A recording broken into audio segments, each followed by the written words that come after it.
Hello, people. Welcome back to another episode of the OCM Botcast. I want to thank everybody who joined me on my birthday wizard celebration. We had a lot of fun that night. It was cool. It was chill. We had some good conversations. Excuse me. But now it's time to get back to the grind, back to the campaign of being the world's best friend, the world's best content creator, the world's best sad boy rapper, the world's best podcaster. Let's go, let's go, let's go. So today's episode is called Way of the Samurai. So I talked about this briefly on the last episode before it ended. This episode, I'm going to be going over a book that I read a few months back called, let me grab it real quick. It's called The Art of the Samurai, Yamamoto Tsunetome's Hagakure. And so it's basically it's a book written by obviously someone who was Japanese in Japan during a very interesting time in Japan. Kind of like the author came up kind of in between two eras in Japan, two very different eras in Japan. While he was growing up and while he was coming up and living his life, he was kind of sandwiched between the era where samurais had a lot of power and there was constant warfare and battles and conflict. Death was everywhere. And between the era of the more peaceful government controlled Japan. So he kind of grew up in between the two eras as Japan was transitioning from being dominated by war and the samurai into going towards the era of a more peaceful, organized time where the government ruled over Japan. So that's kind of what gives him a unique perspective on Bushido and the way of the samurai, because he came up between those two very different times as Japan was transitioning from war and samurai rule into peace and government rule. And it's very interesting because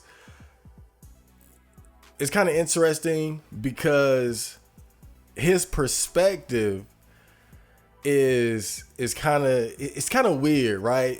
Because it kind of reminds me of what we see today, where you have a lot of older guys, you have older men who look at today's generation of men as being like soft, undisciplined, and unfocused, and they look back at the past, like the men that came before us, and even them as being like the example of what men should be. And that's kind of what the author reminds me of in this book. So I'm gonna basically just be going over like certain key points in the book. It's a very easy read because the book is broken up into like different like lessons. It's not a very difficult read because just the way it's broken up. It's like paragraphs, and each paragraph is like a different lesson or idea or story or philosophy that all pertains to the way of the samurai, the way of Bushido. It's almost like different collections of wise stories and ideas and paragraphs and whatnot. So a very easy read, and we're just gonna go over that during the main topic. But other than that, we're going to have the usual. We're going to have the OC, the news, TOD, comments, etc., etc., etc. So before we get into the news, let's have the Buddha quotes of the day. Yay!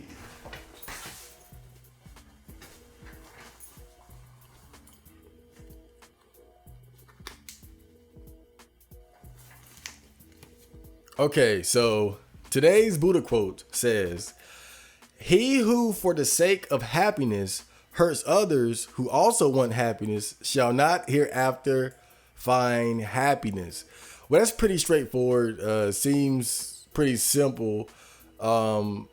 It's basically saying that if you have to hurt others to get ahead, you will not. Oh God. Well, I guess that's not really the best way to put it, because that's actually inaccurate. Because you can step over people to get where you want to be and get ahead in life for sure. But more specifically, it talks about happiness. If you have to harm other people in order to achieve happiness, or if you think that happiness is going to come as a result of harming other people, it will always elude you. But that almost seems like just world fallacy thinking. Just being real, that kind of seems like just world fallacy thinking right there. The idea that, oh, if you do bad things happen. Sometimes I believe some people really are just super psychopaths, and they hurt people, they harm others, they have no regard for the well-being of other people, and they're able to benefit by screwing over other people. And the second quote says, "When faith arises, it arrests the five hindrances, and the heart becomes free from them, clear, serene, and undisturbed." When faith arises. So I guess it's just saying, I forgot what the five hindrances are, if I ever read that to begin with. But it's, I guess it's just saying that faith is a very beneficial feeling or trait to have. I think that's always been something that I've struggled with. I think faith could also be considered synonymous with confidence, self-confidence. And that's definitely something that to this day I still have to work on. Confidence has never really been my strong suit, but let's work on that this year, today, and forevermore. So that was the Buddha quotes of the day. And next we are going to have the news segment. Let me prepare that. Give me 1 second.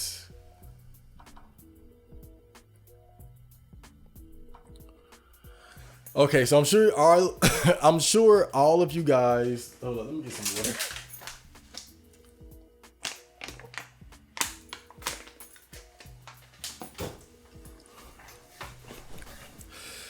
So I'm sure all of you guys have already heard of the big news that Roe versus Wade has been overturned. I first learned about it by a friend of mine. He came over and he told me, and I think I was already hearing about it. Like I was seeing it kind of like out of the corners of my eye. You know how you be online and you be seeing people discuss things. You see articles, but you're not really paying attention. I was seeing it, but I wasn't really paying attention. And then, I started doing some research, and I was like, oh, damn, okay.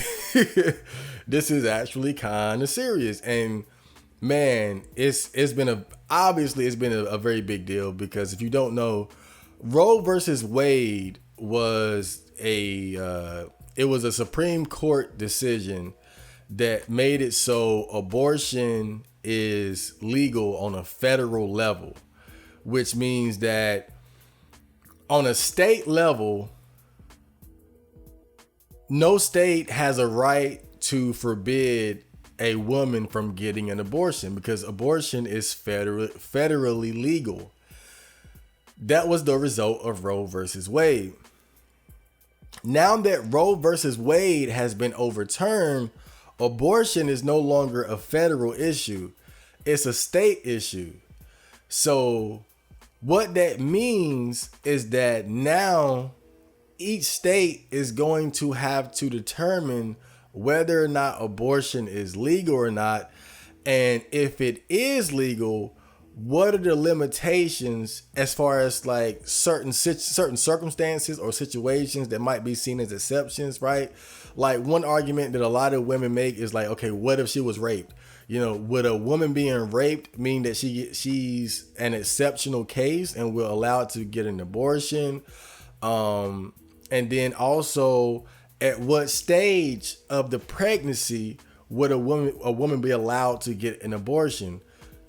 6 weeks, 12 weeks, 3 months, 6 months, whenever.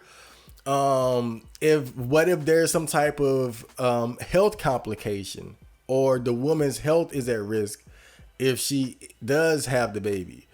It's all kinds of different scenarios that I see women bringing up, you know, these exceptional cases where it would be reasonably justified for a woman to have an abortion. Again, like rape and potential health complications. It's obvious that the baby is going to be like fucked up, elephant man type shit, right? But one of the points that that I always see comes up is, and I think is very, very true. The fact is, most abortions are not done for those reasons. Let's be real. Most abortions, it just comes down to, I was recklessly having sex. I was carelessly and recklessly having sex without protection, without being on the pill, without making the guy wear a condom. I got pregnant. I don't want to be a mother. And so I decided to get an abortion. Now, I'm not judging. I'm not judging. I don't have a dog in this fight. I'm not fucking. I'm not a woman. I probably never will fuck. Right? So I really couldn't care less, to be honest with you. But I think it is worth bringing that particular point up, because I see so many women bringing up like these outlier circumstances where you could make an argument for abortion outside of the argument of my body, my choice, right? Where even someone who would be pro-life would have to like, okay, that's kind of okay, right? I get that. If you have the child, you're going to die. Okay. But the fact is, those are, like I said, they're outlier cases. For the most part, I would say 8 to 9 out of 10 abortions have nothing to do with those exceptional like health risk rape cases. Most of the time, it's just, I got pregnant. I'm not ready to have a child. I don't want to have a child. I'm going to abort it. And again, I'm not judging. That's what it is. But yeah, like I said, now that it's overturned, it's a state issue now. Now, I'm not exactly sure about the specifics, because I've heard different things. I've heard that there are already different state laws, like different laws state by state that are in place, but haven't been active because of the federal law. And so essentially what we're going to see is, now that Roe versus Wade has been overturned, these old state laws that haven't been enforceable because of the federal law are now technically in effect, are now active. So, and again, I don't know state by state what these laws are, but one would imagine that there are definitely certain states that have straight up anti-abortion laws in place that just haven't been enforceable because of Roe versus Wade. I guess these are things that we're just gonna have to figure out as we move forward, because it's only been a couple days even to this point. So I found an article that we can dive into so we can discuss this on a deeper level. So let's get right into it. So the article says, in a historic and far-reaching decision, the U.S. Supreme Court officially reversed Roe v. Wade on Friday, declaring that the constitutional right to abortion, upheld for nearly a half century, no longer exists, Writing for the court majority, Justice Samuel Alito said that the 1973 Roe ruling and repeated subsequent high court decisions reaffirming Roe must be overruled because they were egregiously wrong, the arguments exceptionally weak, and so damaging that they amounted to an abuse of judicial authority. The decision, most of which was leaked in early May, means that abortion rights will be rolled back in nearly half of the states immediately, with more restrictions likely to follow. For all practical purposes, abortion will not be available in large swaths of the country. The decision may well mean, too, that the court itself, as well as the abortion question, will become a focal point in the upcoming fall elections and in the fall and thereafter. So look at what it says. The decision, most of which was leaked in early May, means that abortion rights will be rolled back in nearly half of the states immediately. So that shows that what we were talking about earlier is exactly the case. There have already been states that have anti-abortion laws, but they were not able to enforce them because of the federal law, because of the Roe v. Wade ruling. Now that it's gone, now the abortion rights that Roe v. Wade gave women is pretty much null and void, and the state's law is going to take precedent over that, as far as I know anyway. For all practical purposes, abortion would not be available in large swaths of the country. And one thing that we're seeing is that obviously there's a lot of outrage from women. And again, I'm not judging. I'm not judging, but it is, I can't lie. Like, this is my personal opinion. Maybe I am judging a little bit, but it really is kind of, just being honest too, it's a little disturbing when you see how passionate women are about wanting to kill their unborn children. It's quite disturbing, to be honest with you. And what's disturbing about it to me is how they dehumanize the child that's in their stomach just because they haven't come out of them yet, just because they haven't fully developed yet.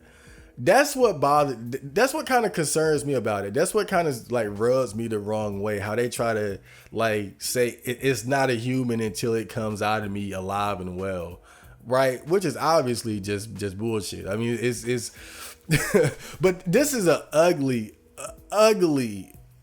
thing. Like, abortion is an ugly topic that I'm just another reason why I'm glad I'm not a woman, to be honest with you.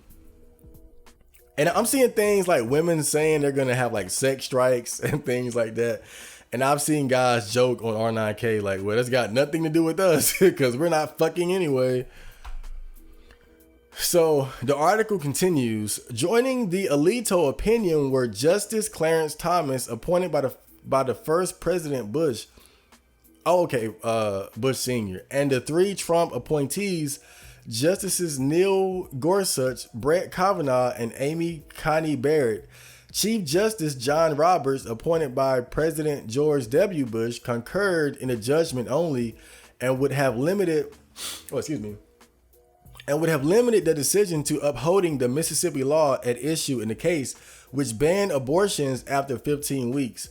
Calling the decision a serious jolt to the legal system, he said that both the majority and dissent displayed a relentless freedom from doubt on the legal issue that I cannot share.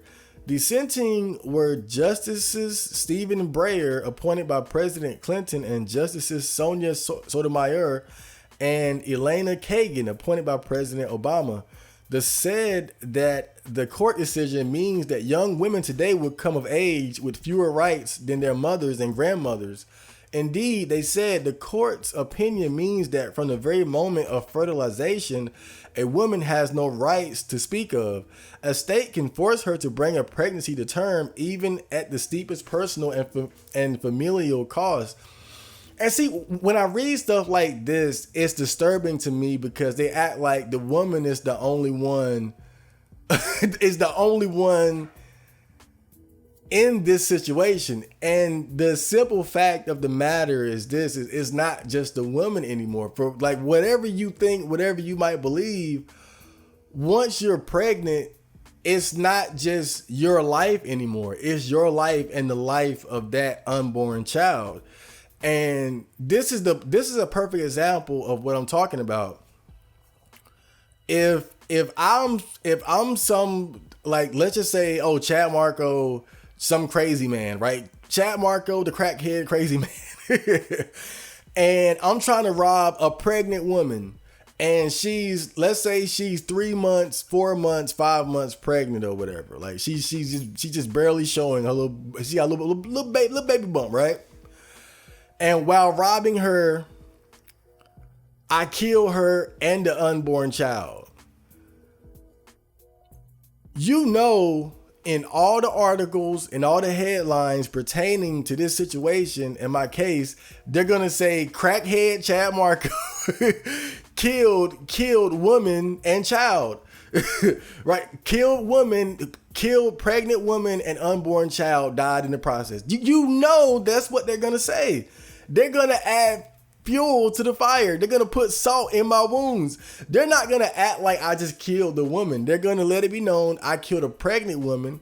So technically I took the life of a woman and her unborn child. You know that's what people would do. You remember when John Jones, the UFC fighter, when he got into that car accident, when I think he hit some lady and then he ran away or something? Remember, she was pregnant. And so all the headlines were John Jones hit and run, pregnant woman. John Jones hit and run.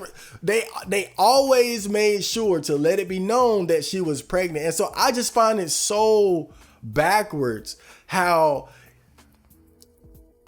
when the woman wants the child, when the woman has the goal of having the child, of keeping the child, suddenly his life matters. Suddenly it's not just some unbeing, it's not just some non-life entity parasite thing. Now it's actually it's a life that matters. But when she doesn't want the child, when she wants an abortion, his life no longer matters. That's what I find to be very backwards. Either it is or it isn't, you know. And I think, like, to me, that's what I don't like about hearing shit like this, you know. From the very moment of fertilization, a woman has no rights to speak of. What about the rights of the unborn child? Because like I said, if it was crackhead Chad Marco trying to knock over a pregnant lady and I killed her and the child, or just the child, they would use that against me. That would be in the headlines. In court, they would use that against me. But why is it that when a woman wants an abortion, the life of that unborn child doesn't matter? Now it's all about what the woman wants. You know, and I think that's what people really need to be consistent about. But like I said, it's an ugly argument anyway. It's very ugly. That's why I'm glad I have no dog in this fight.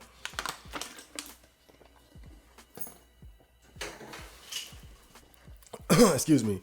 With sorrow for this court, but more for the many millions of American women who have today lost a fundamental constitutional protection, we dissent, they wrote.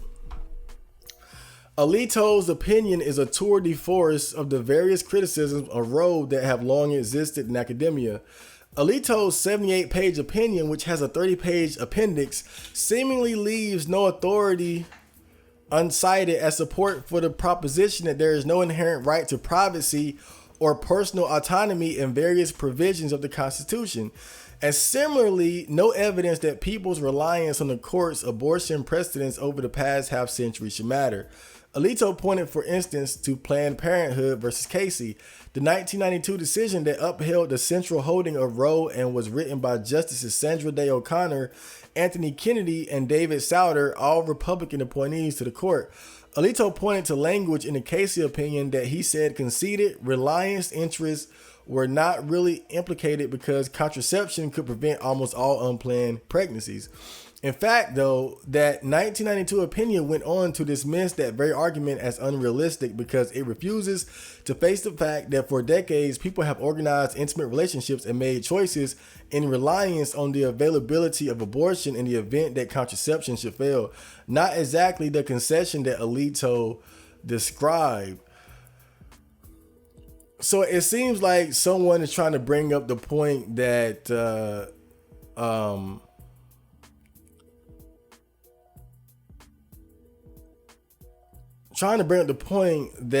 contraception could prevent almost all unplanned pregnancies, maybe as an argument against abortion, but then someone else is making the argument that is quote unquote unrealistic because people are making choices with the understanding that abortion is sort of the backup plan for the backup plan. It continues, it is not unusual for justices to cherry pick quotes, but not so out of context and not from former colleagues who are still alive and privately not amused at all. In the end, though, Alito's opinion has a larger objective, perhaps multiple objectives. Writing for the majority, he said forthrightly that abortion is a matter to be decided by states and the voters in the states. We hold, he wrote, that the Constitution does not confer a right to abortion. As to what standard the court should apply in the event that a state regulation is challenged, Alito said any state regulation of abortion is presumptively valid and must be sustained if there is a rational basis on which the legislature could have thought it was serving legitimate state interests, including respect for and preservation of prenatal life at all stages of development. In addition, he noted, states are entitled to regulate abortion to eliminate gruesome and barbaric medical procedures, to preserve the integrity of the medical profession, and to prevent discrimination on the basis of race, sex, or disability, including barring abortion in cases of fetal abnormality. Ultimately, the translation of all that is that state appear to be completely free to ban abortions for any reason. States appear to be completely free to ban abortions for any reason. Yeah, so I guess that's gonna be what's interesting moving forward. Like, what states are going to double down on anti-abortion laws if there are already some that have been on the books for years, just they haven't been relevant because of the federal law? Like, how many are going to say, okay, let's double down on this? And how many are going to say, okay, well, we're going to put certain, we're going to have, I guess what you could say, more balanced laws. Like maybe some places are going to say, well, you can get an abortion, but it has to be within the first 16 weeks, you know, and this really opens up a lot of new doors as far as the upcoming elections are concerned, just like what was said earlier about it.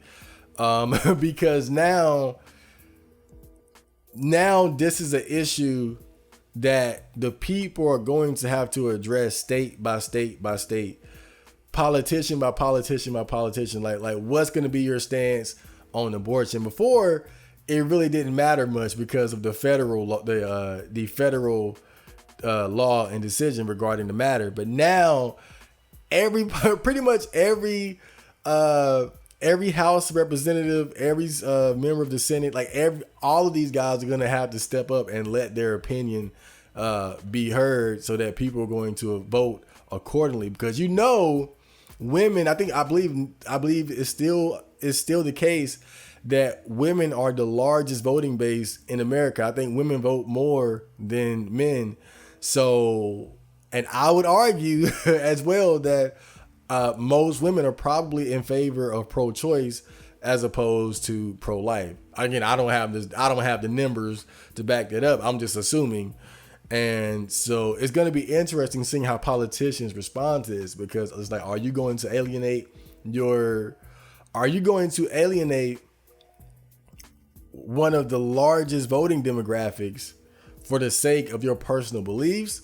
Or are you going to sell your soul? Are you going to concede? You know, if that's not what you believe in anyway. But like I said, it's gonna be fascinating. It's gonna be fascinating moving forward. So there was more to the article, but that's all we're going to cover for now.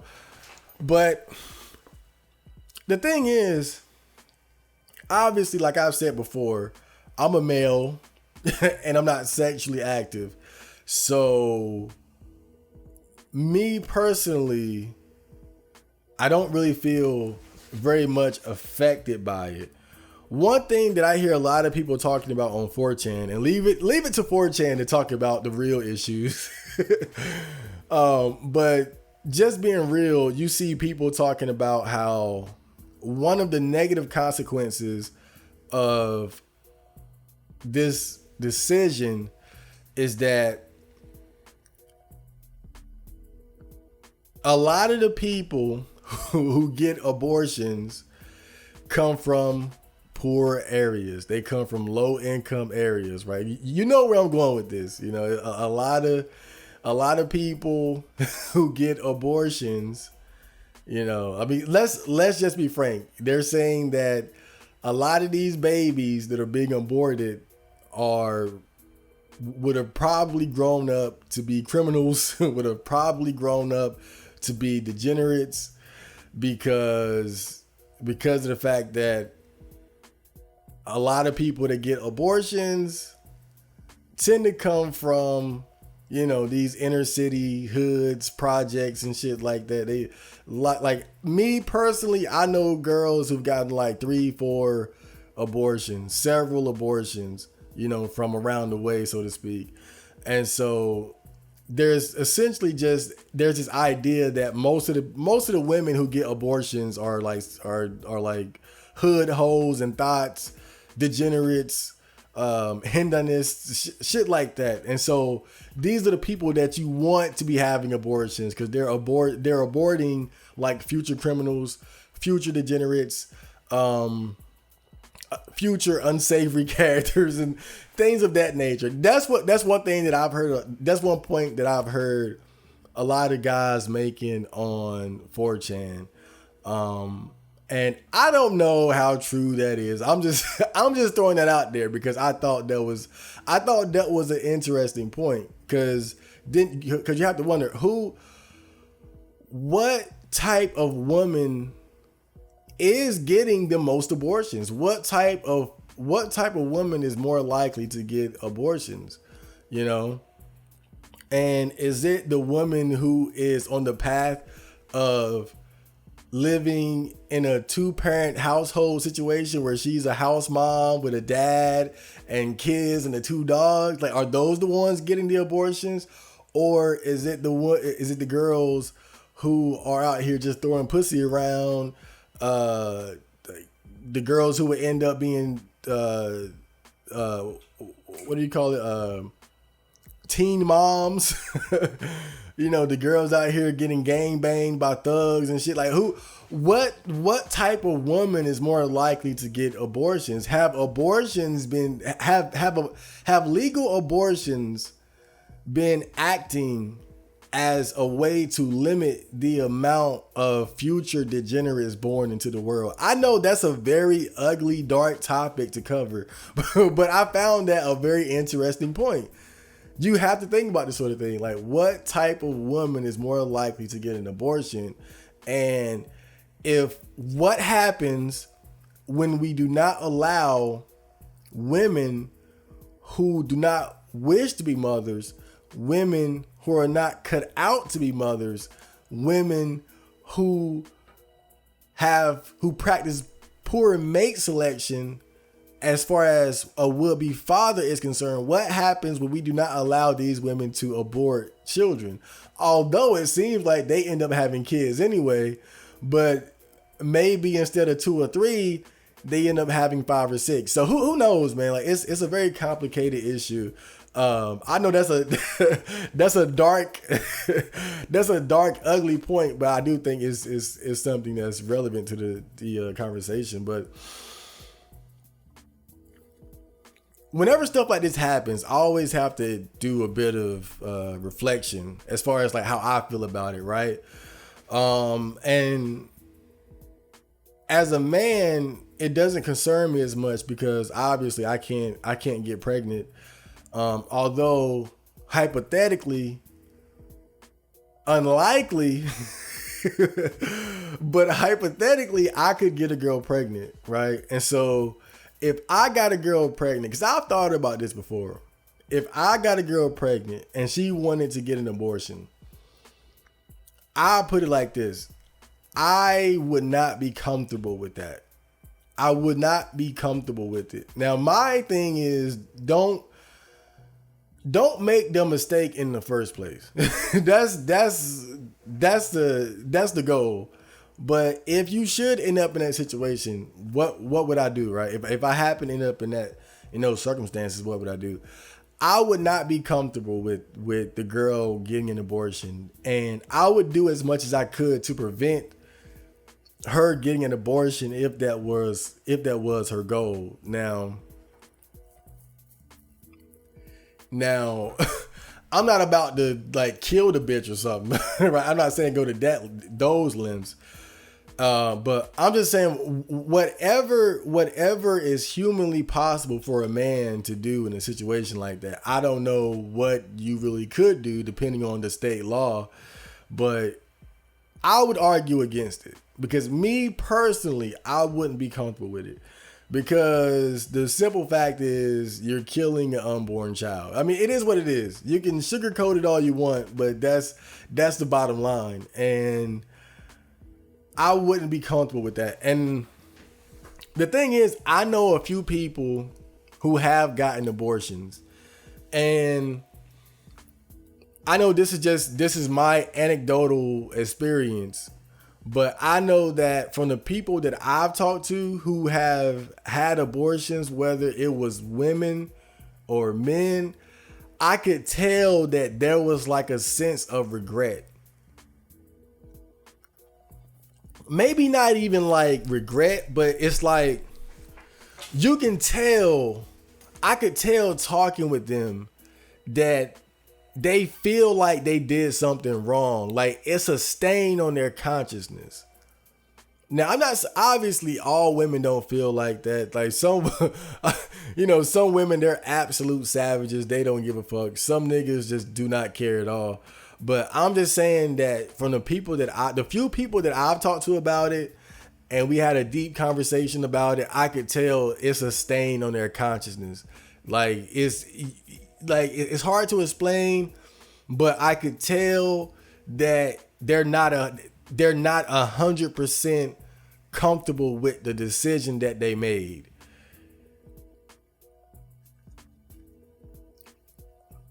It's almost like a selling of your soul type situation. Maybe not that serious, but it kind of reminds me of like when you see girls who had to resort to prostitution or something like that. Some girls, they fully embrace sex work and all that comes with it. But then you also have those girls where it's obvious that they did it for the convenience of it, but still it's a stain on their consciousness. It's a stain on their integrity and their morality. And that's just the feeling that I got having talked to a few people about it. I could tell like they're not 100% comfortable with the decision that they made to get the abortion or to go ahead with the abortion, or from the male perspective, like, oh, go ahead and do it. I'll give you the money. Like, I can tell like it bothers them somewhat. And I know me personally, it would bother me. It would bother me more to get the abortion than to just accept the fact that I got a girl pregnant and deal with the responsibility of that. It would bother me more. It would be much less convenient, obviously, but I think that having that sort of stain on your consciousness is, for me, the way I am, is worse than just stepping up and handling my responsibilities as a would-be father. But that's my opinion on it. Quite frankly, again, it's none of my business. I'll put it like that. It's none of my business. But me personally, as a man, I wouldn't do it. I wouldn't go along with it. I would do everything that I could to get the girl not to get an abortion, as much as I could. But even more so, I would avoid getting in that situation in the first place. I think that's moving forward, whether you're a man or a woman and whatever you believe in, I think one thing is crystal clear. Your goal should be to avoid ending up in that situation to begin with. There are way too many ways to keep yourself from having to make that kind of decision to begin with. Legal or illegal, legalized or not, you have so many weapons at your disposal to protect yourself from that, right? You have birth control, the obvious one. Make the man wear a condom. Make him pull out. Make him get a vasectomy, right? And or if you're a guy, get a vasectomy. They can reverse those, from what I understand. They got Plan B, and in some cases, it's not that abortion is completely illegal. It's just you got to do it within a certain time frame. So if you do get pregnant, or if you are sexually active, then take regular pregnancy tests so that you can get it aborted before the time limit is up. I mean, again, there are different ways to prevent it. And my last point on this is just that, because I hear this a lot, and this is the kind of foolishness that has women so afraid of this ruling in the first place. But I've heard so many stories about women telling guys, take the condom off, nutting me, daddy. Like it's shit like that got you fucked up in the first place. You don't gotta wear a condom, just nutting me, daddy. Like, I be hearing shit like that all the time, at least as far as like stories from other guys and shit. So again, like, I don't have a dog in this fight. I really couldn't care less to be honest. But this is the fight. This is the fight that women have to take up for themselves and for each other. Because as someone who's male and will probably never have sex, I can't really help you out there. So I hope you guys enjoyed that piece of news. And next we're going to have the OC and then the main topic. So stay tuned.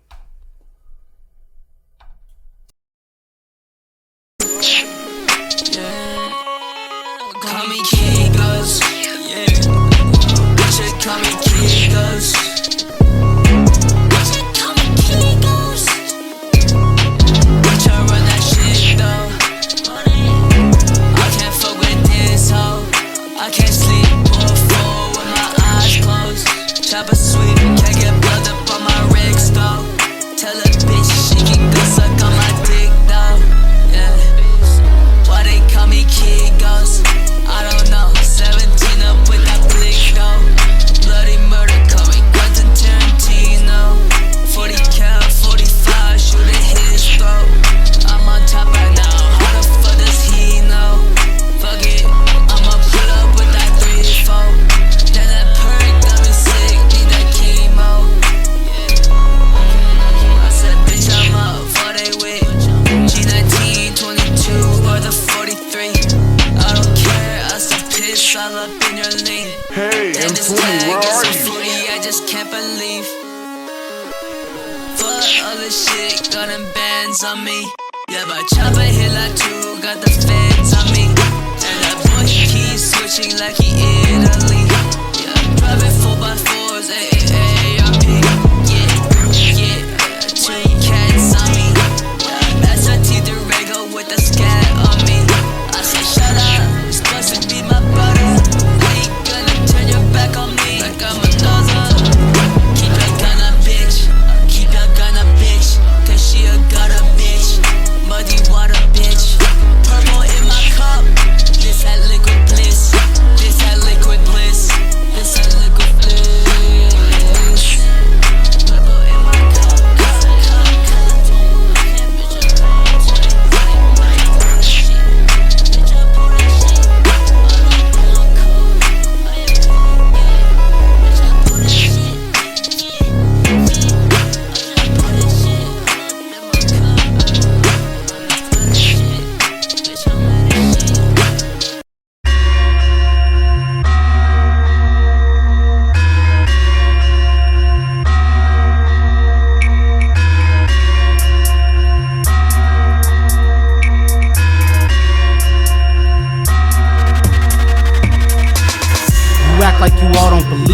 End of time coming, but on God y'all sleep. Wake up. You know that devil stay creepin', lure you all to that gnashing and weepin'. It's time to open your eyes, renounce your ways and denounce some lies. You were bought for a price, so give up the glory, surrender to Christ. Be sober, be vigilant. Y'all should already know. Your adversary of a devil walketh about the world with the pole creeping. We are not at this sinful place where the devil has control.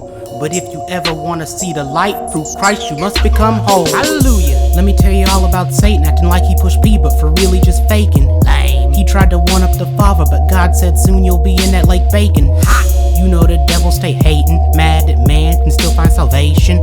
We wrestled not against flesh and blood, but the evil that corrupts every nation.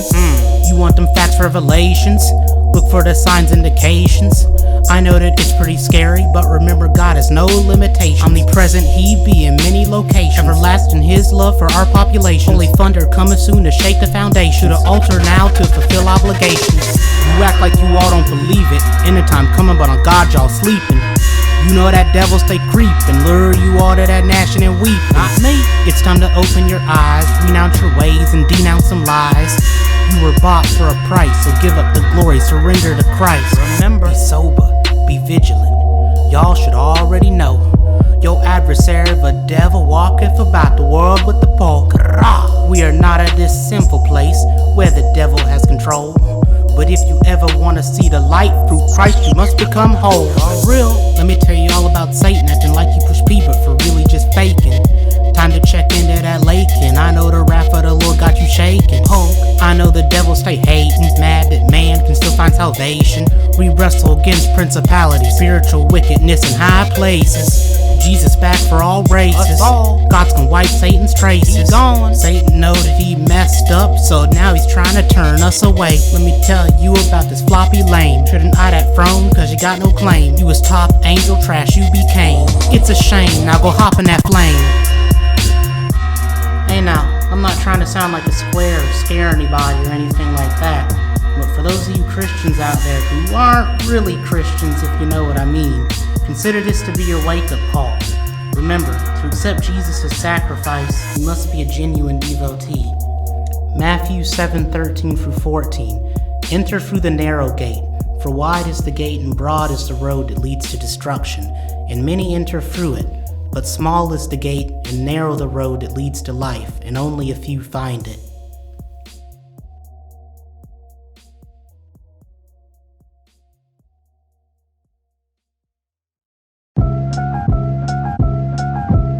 About the cackalack, holler back, clack, clack, blocker, villainy. Feel them in your heart, chakra, chart, topper, start shit, stopper, be a smart shopper.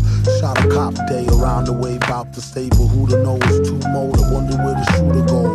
Bout to jet, get him, not a bet, get him. Let him spit the venom, said him, got a lot of shit with him. Let the rhythm hit him, it's stronger in the other voice. This is it, make no mistakes. Where my nigga go? Figaro, nigga go. Figaro, nigga go. Figaro.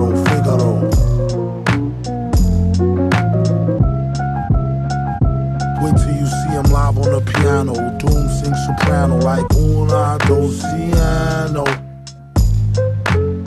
Figaro. Wait till you see him live on the piano. Doom sing soprano like una dociano. Figaro.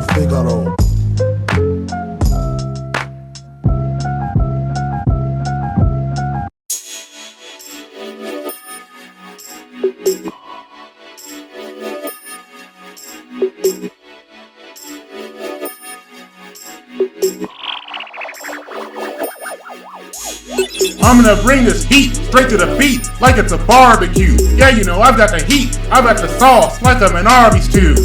You already know what we do, about to stir up all these words like a brew. See Flim on the beat like a root, bat out of hell, see Flim eat them flu.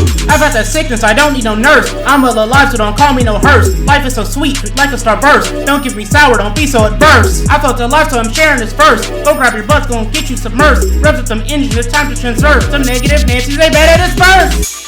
Okay, here we go, beat switched up to a whole new flow. See Flim rising up, straight to the top like baked oven dough.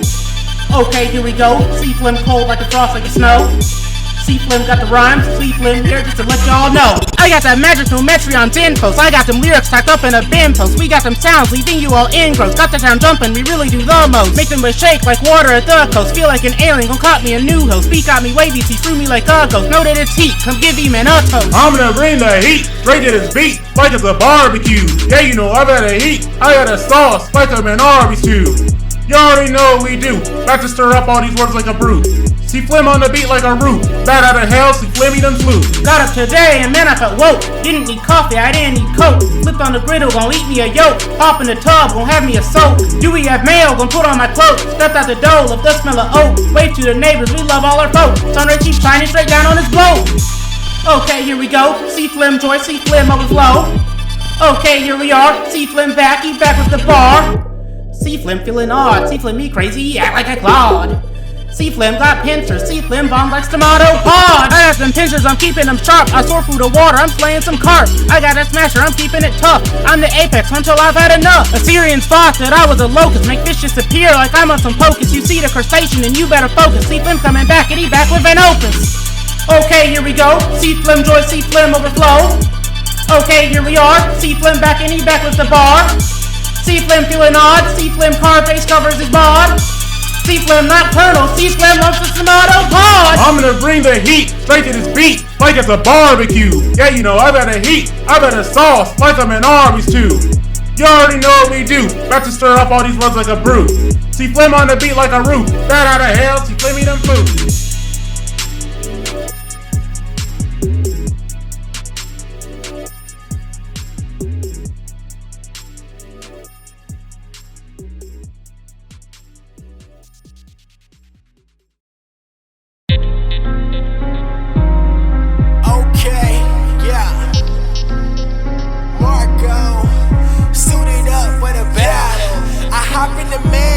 It's not for the flags, it's war. I fight to the end, won't be no ejection. Let's go. Pulling up like I'm a roll, big cannon letting them go. Heat up and leaving them cold. That shit not turn to a ghost. Stay in the cut like a roll. Big magazine, no vote. Pulling up like I'm a roll. No competition, no choice. Got a big Mac beam, ain't no way it won't hit. Man, I'm way too sick, so they call me COVID. Losers going home, so I gotta go big. No excuse, go hard, suck it up and don't bitch. Did a lookout, hit up Swavey. Doing handgun tricks like he a lot. New whip, they bout to hate me. I done brought a spaceship to the parking lot. Turn that bitch out like a shirt. Frown bowl, man, I'm making them work for the kid. I gotta stay on the alert. They try me, I gotta represent. Power suit armor, just try to make a dent. Stay out the ring if you cannot take a hit. On the way up and you know it's evident. Going all out like 110%. Pulling up like I'm a roll. Big cannon letting them go. Heat up and leaving them cold. That shit not turn to a ghost. Stay in the cut like a roll. Big magazine, no vote. Pulling up like I'm a roll. No competition, no choice. Counter attack like I'm Joe Yabaki. Super producer, I don't buy no beats. If you a soldier, report to the chief. Stay in that Gundam, you know I'm a G. Feeling the rage, act so with the heat. Man, these bitches like plays, they stay in the streets. Fearing no man that bleed. Playing the cards that I'm dealt, just read them and weed. Still eating ramen. Defending the pay, call me ramen. I probably the man that's a comment. Becoming the king like a shaman. Hit 'em up, boy, you better jump. Slide up on them power gazer. Overkill, breaking all my limits. Had to stop them with the brave eye. Pulling up like I'm a roll. Big cannon letting them go. Heat up and leaving them cold. That shit not turn to a ghost. Stay in the cut like a roll. Big magazine, no vote. Pulling up like I'm a roll. No competition, no choice. Pulling up like I'm a roll. Big cannon letting them go. Heat up and leaving them cold. That shit not turn to a ghost. Stay in the cut like a roll. Big magazine, no vote. Pulling up like I'm a roll. No competition, no choice.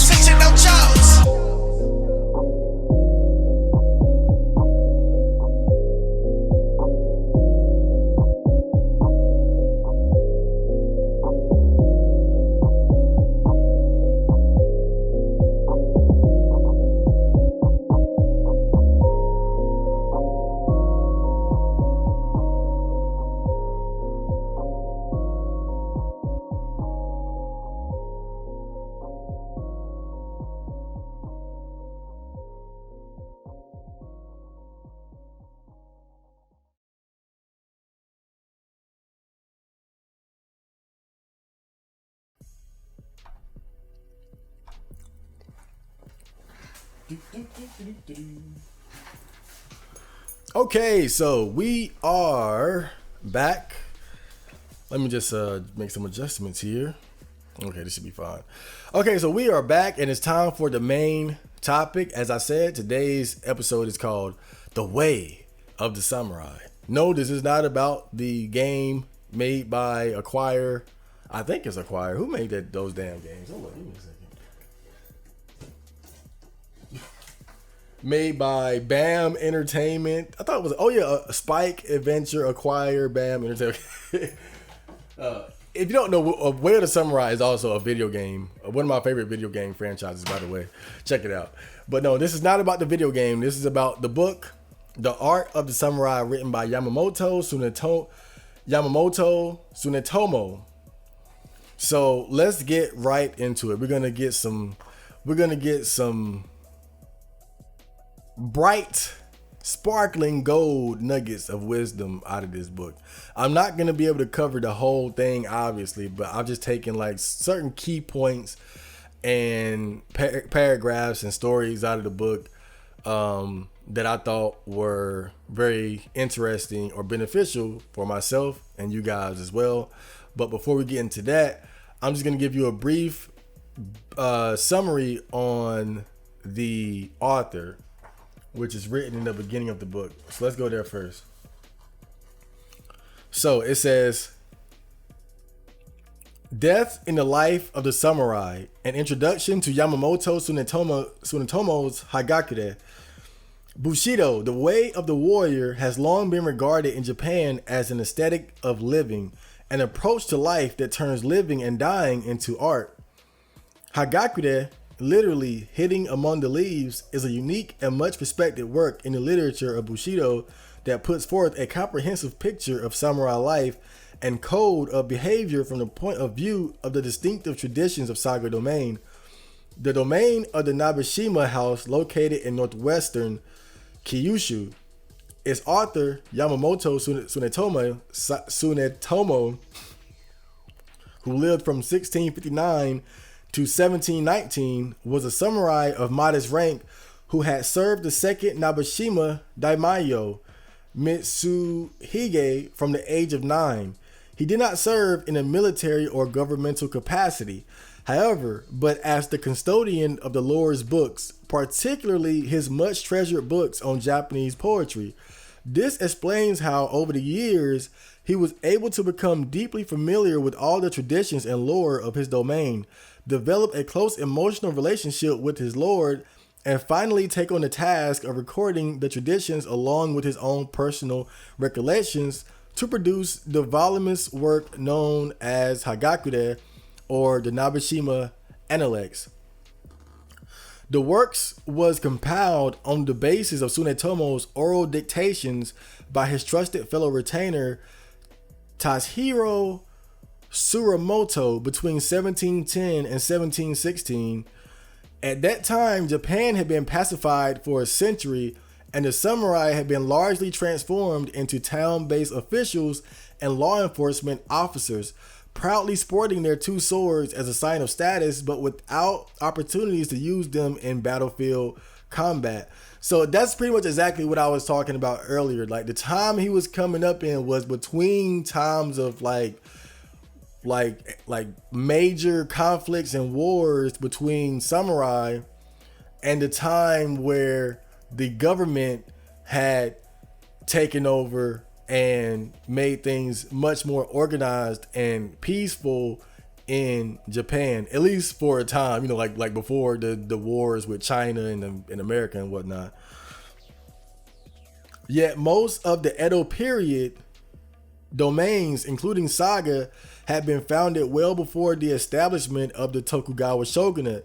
During the era of incessant warfare from the late Sengoku period through the Azuchi Momoyama period, a time when Oda Nobunaga and then Toyotomi Hideyoshi strove to unite all of Japan under their own rule. Thus, if we speak of the traditions of Saga Domain, including the values imparted by Tsunetomo's father and grandfather, their roots lie in the period when the samurai were a warrior class preoccupied with martial prowess and fearlessness in battle.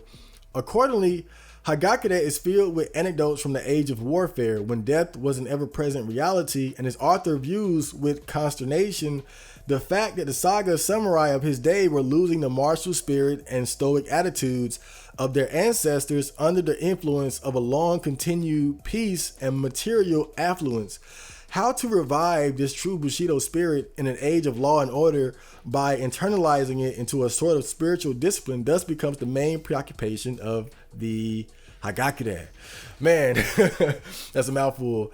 But I think what's interesting about his perspective, like I said, because of the time that he came up in, you know, he grew up on the tail end of an era that was filled with much more conflict, where the men of the time before his own were more masculine.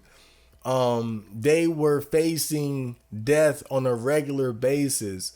They didn't have time to play around. They didn't have time to enjoy the arts and poetry and theater and whatnot. And I think because of the particular era where he was born, he was able to look back not even that far and see what men were, and then look around at the men of his time and his peers and see how they had become softer, how they had become less masculine. And I think it's very funny when you look at it, because I think that's what we're seeing now in our society, where a lot of men look back to the men of the World War II era and whatnot, and say, you know, this is when men were men, and you know, the bootstraps and helmets and cigars and and John Wayne, right?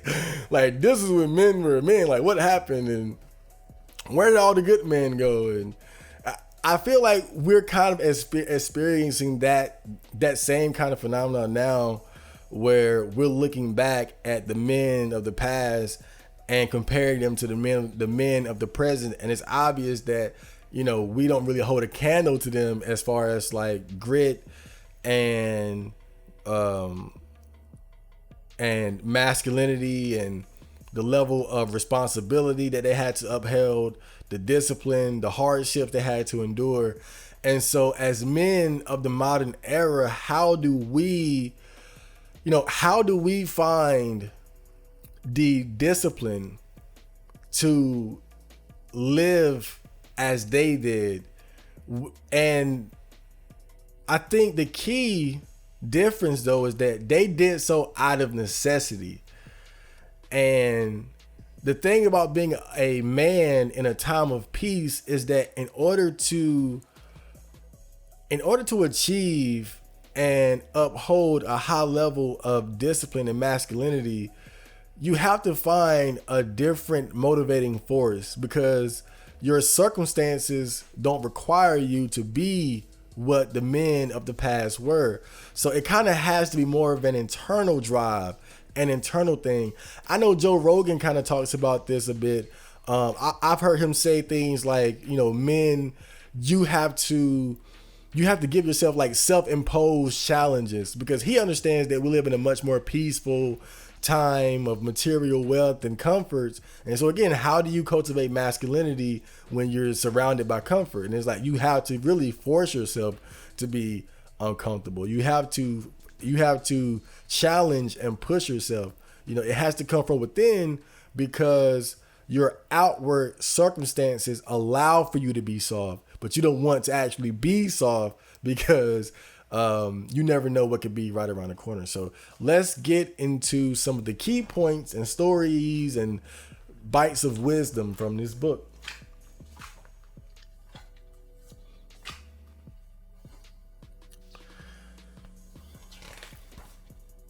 So this part says, become as one who is permanently dead.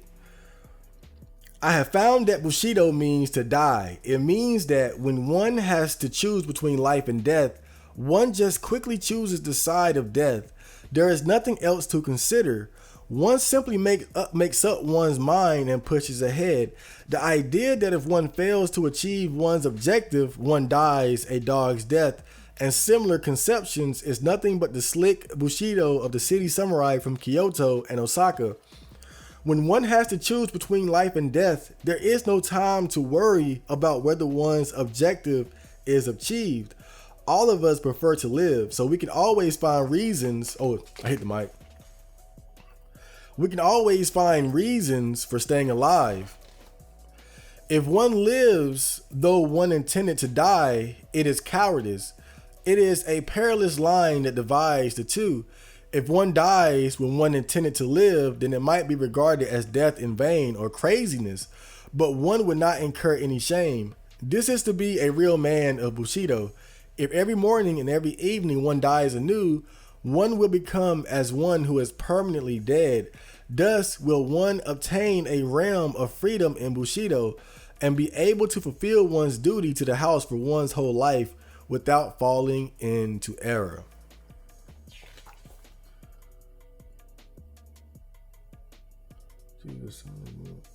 So what stands out to me here reading this is when he says, when one has to choose between life and death, there is no time to worry about whether one's objective is achieved. All of us prefer to live, so we can always find reasons for staying alive. All of us prefer to live, so we can always find reasons for staying alive. And I think what he's talking about isn't necessarily completely about life and death. I think it could also be considered you could also apply the same idea to like risk versus reward, or because I think what he's trying to say, I believe what he's trying to say is that because we have such a natural tendency towards life, we have a natural tendency towards comfort, we have a natural tendency towards safety, the more time you spend debating over a particular action where you have to choose between the two, the more likely it is that you're going to choose the coward's path. Because like he said, all of us prefer to live, so we can always find reasons for staying alive. You know, it's like when you wake up in the morning, do you just hop right out of bed? Which is basically choosing death. When you wake up and you hop out of bed, immediately you're choosing death in a sense, right? You're choosing the harder path.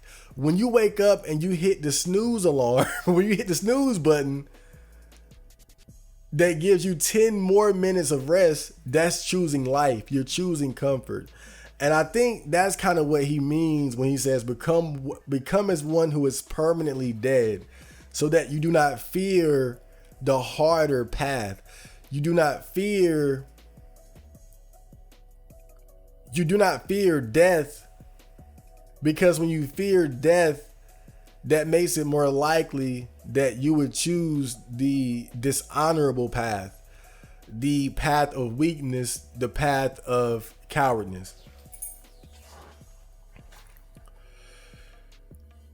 So this part says, the wisdom of just one person is like a tree with no roots. Because one takes on all manner of tasks with just one's own small portion of wisdom, everything becomes self-centered, contrary to the way of heaven, leading to evil actions. Viewed from the side, that sort of wisdom is dirty, weak, narrow-minded, and inflexible. When one finds oneself at a loss for real wisdom, it is a good idea to discuss the matter with someone else, because the other person is an uninvolved third party and can consider the matter objectively without self-centered bias. The conclusions you reach will accord with the correct way. Viewed from the side, it will seem firmly rooted and reliable. It would be like a great tree which has grown many roots. The wisdom of just one person is like a tree stuck into the ground with no roots. So I think what he's saying is he's talking about the value of getting getting or receiving advice from multiple sources. It's almost like if you come down with an illness or a particular ailment, or you get an injury, the wise thing to do is to get a second opinion. Of course, you go to a doctor, but the wise thing to do is to get a second or maybe even a third opinion. Because if you just have the opinion of one doctor, one medical practitioner, you don't know, maybe he's not as well versed in the field necessary to properly diagnose your situation. But he's still going to go ahead and try because he wants to get paid, right? Or maybe he has some type of ulterior motive that will lead to malpractice. You get a second opinion, and then, you might run into somebody who has a better understanding of your situation and might have a better solution for you, right? And even before you went to the doctor, maybe you were relying on your own understanding. Like, okay, well, maybe if I do this, maybe what he's saying is that when you have the opinions of multiple people, you can get a better understanding and get better advice for any particular problem or situation. But I also think that there's a flaw to that kind of thinking as well, because you could also have a situation where, okay, let's say, for example, you have a problem. You come up with a solution that's fairly good, but you decide to seek out the opinions of others, right? What's to say that you don't get 3 bad opinions or 3 bad takes back to back to back compared to your own, right? And so instead of depending on your own wisdom, you sought the wisdom of others, and you assumed that they were correct simply because you were outnumbered, when in reality you were correct, right? So it's not a perfect way of thinking that you're going to come up somehow get a better solution because you sought more opinions. But I do think there is value in seeking advice from others and seeking wisdom from different sources, but it's not a perfect method by any means either. It's very similar to what you might see in like you hear about things like Knights of the Round Table or something like that. Even the king has his court where he has like different advisors and whatnot. And that's because the king, for all his power, for all his merits and ability that allowed him to achieve the highest position in the land in the first place, he doesn't know everything.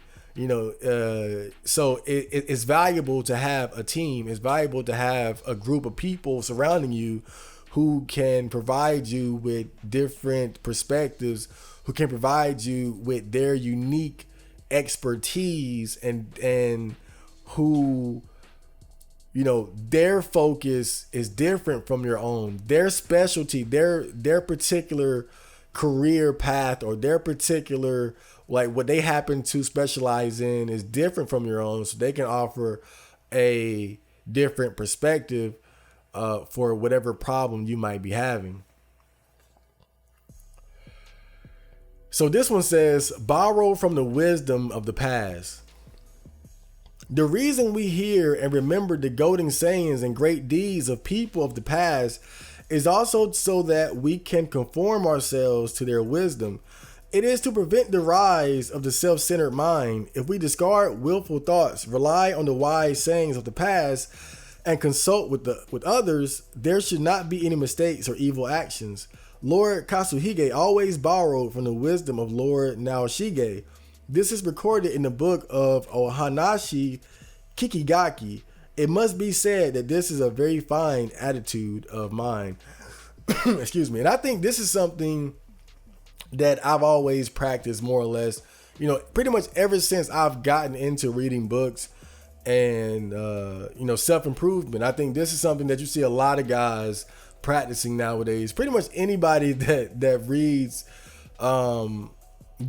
like self-help books or things like that, is very similar to what he's saying now, in that, you know, trying to increase and cultivate your own wisdom by studying the wisdom of other people, in particular people who have come before you, people from the past.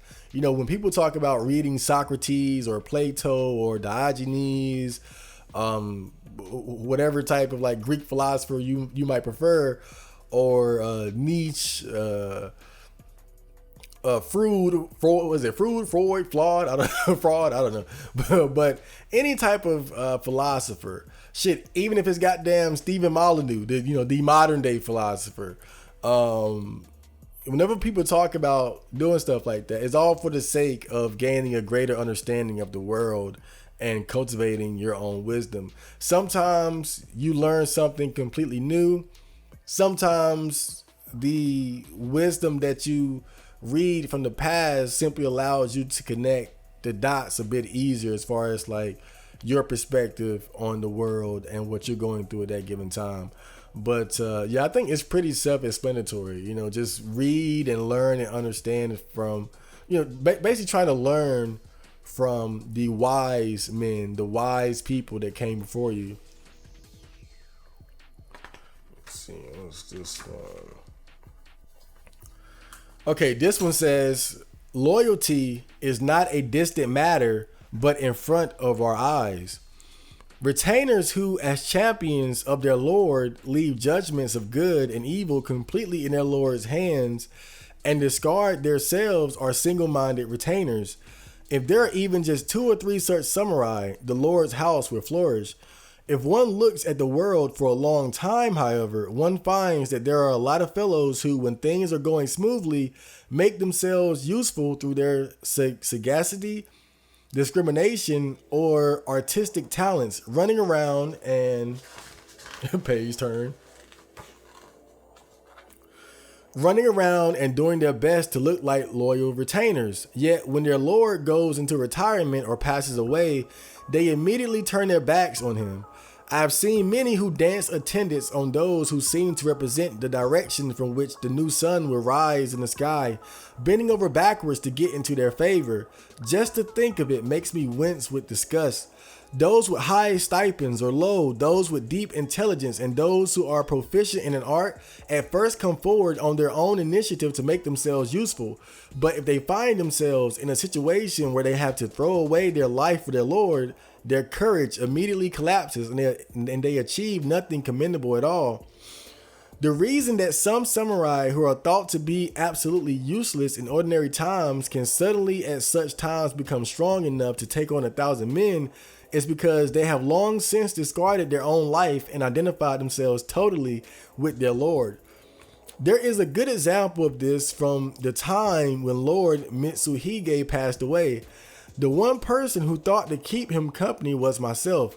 Afterward, a few others appeared to learn from my example, but they were always men of high status families who talked big, squared their elbows, and put on airs of great self-importance. When the Lord breathed his last, they just turned their backs on him and did nothing. When we speak of the pledge between Lord and retainer or the importance of loyalty, they seem like distant matters, but at that time I realized they are right in front of our eyes. If one can make up one's mind this very moment, then a retainer of the highest quality will immediately appear. Now, I thought this part was interesting because of the way he expresses his idea of loyalty. And I didn't bring this up necessarily because I completely agree with it. Because I think when you look at Japanese culture to this day, there's still this lingering idea of supreme self-sacrifice, like we rarely see in my country, America, like we rarely see in America. And the way this guy talks about just completely dedicating yourself to your Lord, like day in and day out, life to death, you know, I just think it's important to highlight that because it gives you insight into his way of thinking and the times that he lived in. Because obviously you don't obviously you'll be hard pressed to find someone these days who's really that loyal, you know. And he was talking about how he looked at himself compared to others who were, you know, they played the role of retainer and, you know, seemed to be loyal, but once things got hard, you know, once their loyalty was challenged, they folded, you know.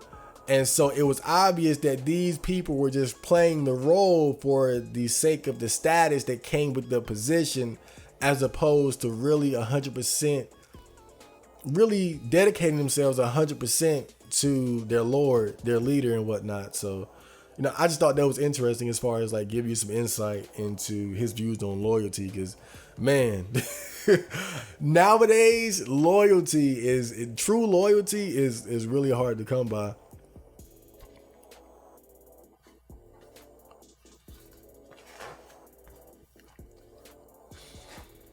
So this one says, the skilled way to administer true admonition. Admonishing others to help them reform their defects is important. It occurs with the heart of great compassion, and it is the first point in the life of service. But in the matter of admonishing or giving advice to others, one must take great pains. It is easy to find good and bad points in other people, and it is not difficult to speak about these to the person concerned. The majority of people think lightly about saying things that people do not like to hear and things that are difficult to say. Even if they do mention them, if their advice or admonition is not accepted, they just think that there is nothing they can do about it. But this sort of admonition is absolutely useless. It just brings shame upon the other person, like saying unkind things about him behind his back. It shows that one has only spoken up in order to clear one's own breast. If one truly wants to admonish someone, one must first distinguish very carefully whether the person is ready to accept the advice or not, and make sure that one is on sufficiently intimate terms with the person and has won the person's trust over a period of time. Then one must approach the matter from an angle that the person likes to talk about, and carefully think about one's manner of speaking in advance. One must also be careful about choosing the occasion for giving the admonition, such as in writing a letter or asking for leave. One can first begin by speaking about one's own errors or faults and plan the conversation so that the person will recall the matter you wish to raise without you bringing it up. Or one can begin by praising something that the person has done and thus try to put the person in a good mood. In this way, the person can be induced to accept one's advice as if he were drinking water to quench his own thirst. This is the true type of admonition that can induce people to really endeavor to correct their faults. When a number of colleagues have established a close relationship over time and are able to correct each other's faults, they can unite their minds to work together in one body in the service of their Lord. This is the true service, the true mind of great compassion. On the other hand, when one humiliates people with untactful criticism, how is it possible for them to correct their faults? God, that's so good. That's so good. Hold up. I got to do one thing though. I got to be honest with you guys. I was so worried that I have not been pronouncing admonition right. Let me look it up on Google real quick. That's been bothering the fuck out of me. Admonition. I just want to make sure I'm saying it right. Hold up. Admonition. Okay.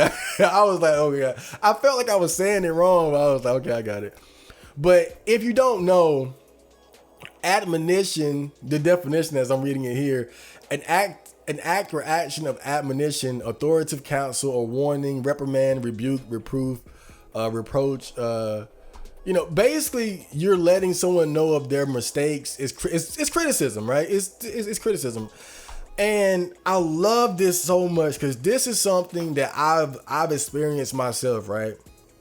Because I was talking to a friend about it, and let me just give you the scenario. This happened between me and some of my friends, right?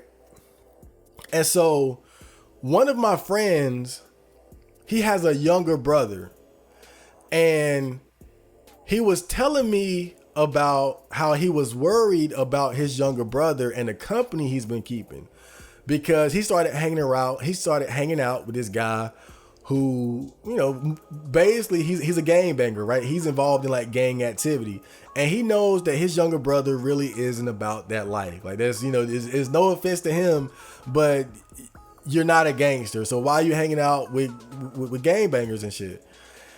And so he's been trying to warn his brother about it, and I'm sure his mother has said the same thing. Like people around him have been telling him, like warning him about doing stuff like that, about keeping the wrong type of company. And so one day, me and him, we're hanging out because I'm friends with him too. And so the subject comes up about, again, him hanging out with these guys who are involved in gang activity. And so basically, I break it down to him step by step, reason by reason, why it's dangerous for him to be hanging out with these guys and why he needs to be careful. And so the whole time I'm doing it though, see, one thing about me is I'm good at communication, because I've always understood, not always, but I have a good understanding of what this particular part is trying to tell you, as far as like how you critique people in such a way that they'll listen. And so the beautiful part about that conversation was that when it was all said and done, I remember he looked at me and he said, "I guess that's what everybody been trying to tell me." And so what does that tell you? His brother, his mom, everybody around him was telling him what I was telling him, but they were not telling him the right way.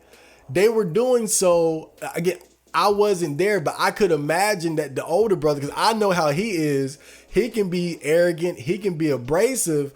And I've told him before, that type of communication style doesn't always work with everybody. Because the problem is, just like what this part says, when one humiliates people with untactful criticism, how is it possible for them to correct their fault? Now, see, some people can't respond to that. You got to remember, everybody responds to different types of communication styles. The key is figuring out what type of communication style works with each individual. You have to, just like what Bruce Lee said, be like water, right? It doesn't just apply to fighting. It's also how you communicate. You can't communicate with everybody the same way. And knowing his older brother, I know that he has a more frank, abrasive communication style. That'll work with some people, but it doesn't work with his younger brother, because his younger brother feels disrespected when people talk to him like that. But me, I can communicate with him and get the point across, because I know how to tell him what he needs to hear without attacking his ego, without making him feel embarrassed or humiliated, right? It's really an art. It's really an art style. But at the same time, just to give you another example, let me just see. Let me see, just real quick.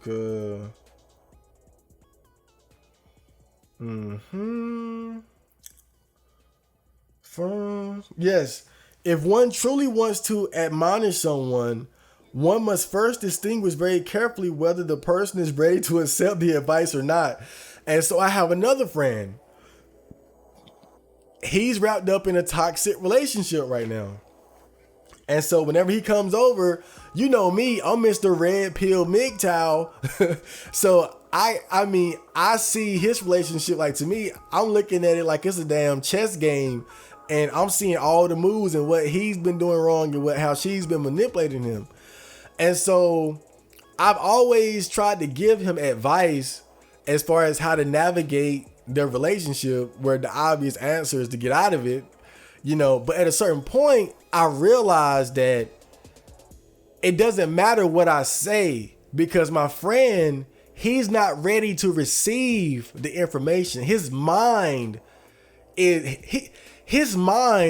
might as well be on a different planet. because he's not ready to receive the information that I'm giving him. I've been telling him these things for the longest time, and he acts like he's listening. But he never does what I tell him to do. He's never taken it to heart. You know, when he talks to me about his toxic relationship, he's really just venting his frustrations. But mentally, his mind is not ready to do what needs to be done to get out of the situation. And that's what I had to realize talking to him was, wait a minute, like at some point it clicked with me, like, I'm talking to him, but he might as well not even be here. His mind is not even ready to receive the information I'm giving him, right? So that's why I really love this part, because it talks about the importance of how you communicate with people, and even being able to discern whether or not the person you're trying to criticize is even receptive to your message. Sometimes it doesn't matter how you communicate. Some people just are not ready to receive the right message because mentally they can't process it, because they haven't matured. They're spiritually and mentally they haven't matured to see the light. So there's nothing you can do for people like that.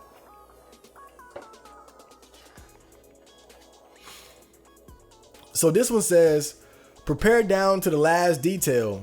Lord Tsunetomo thought in the evening about each matter that he had to take care of the next day.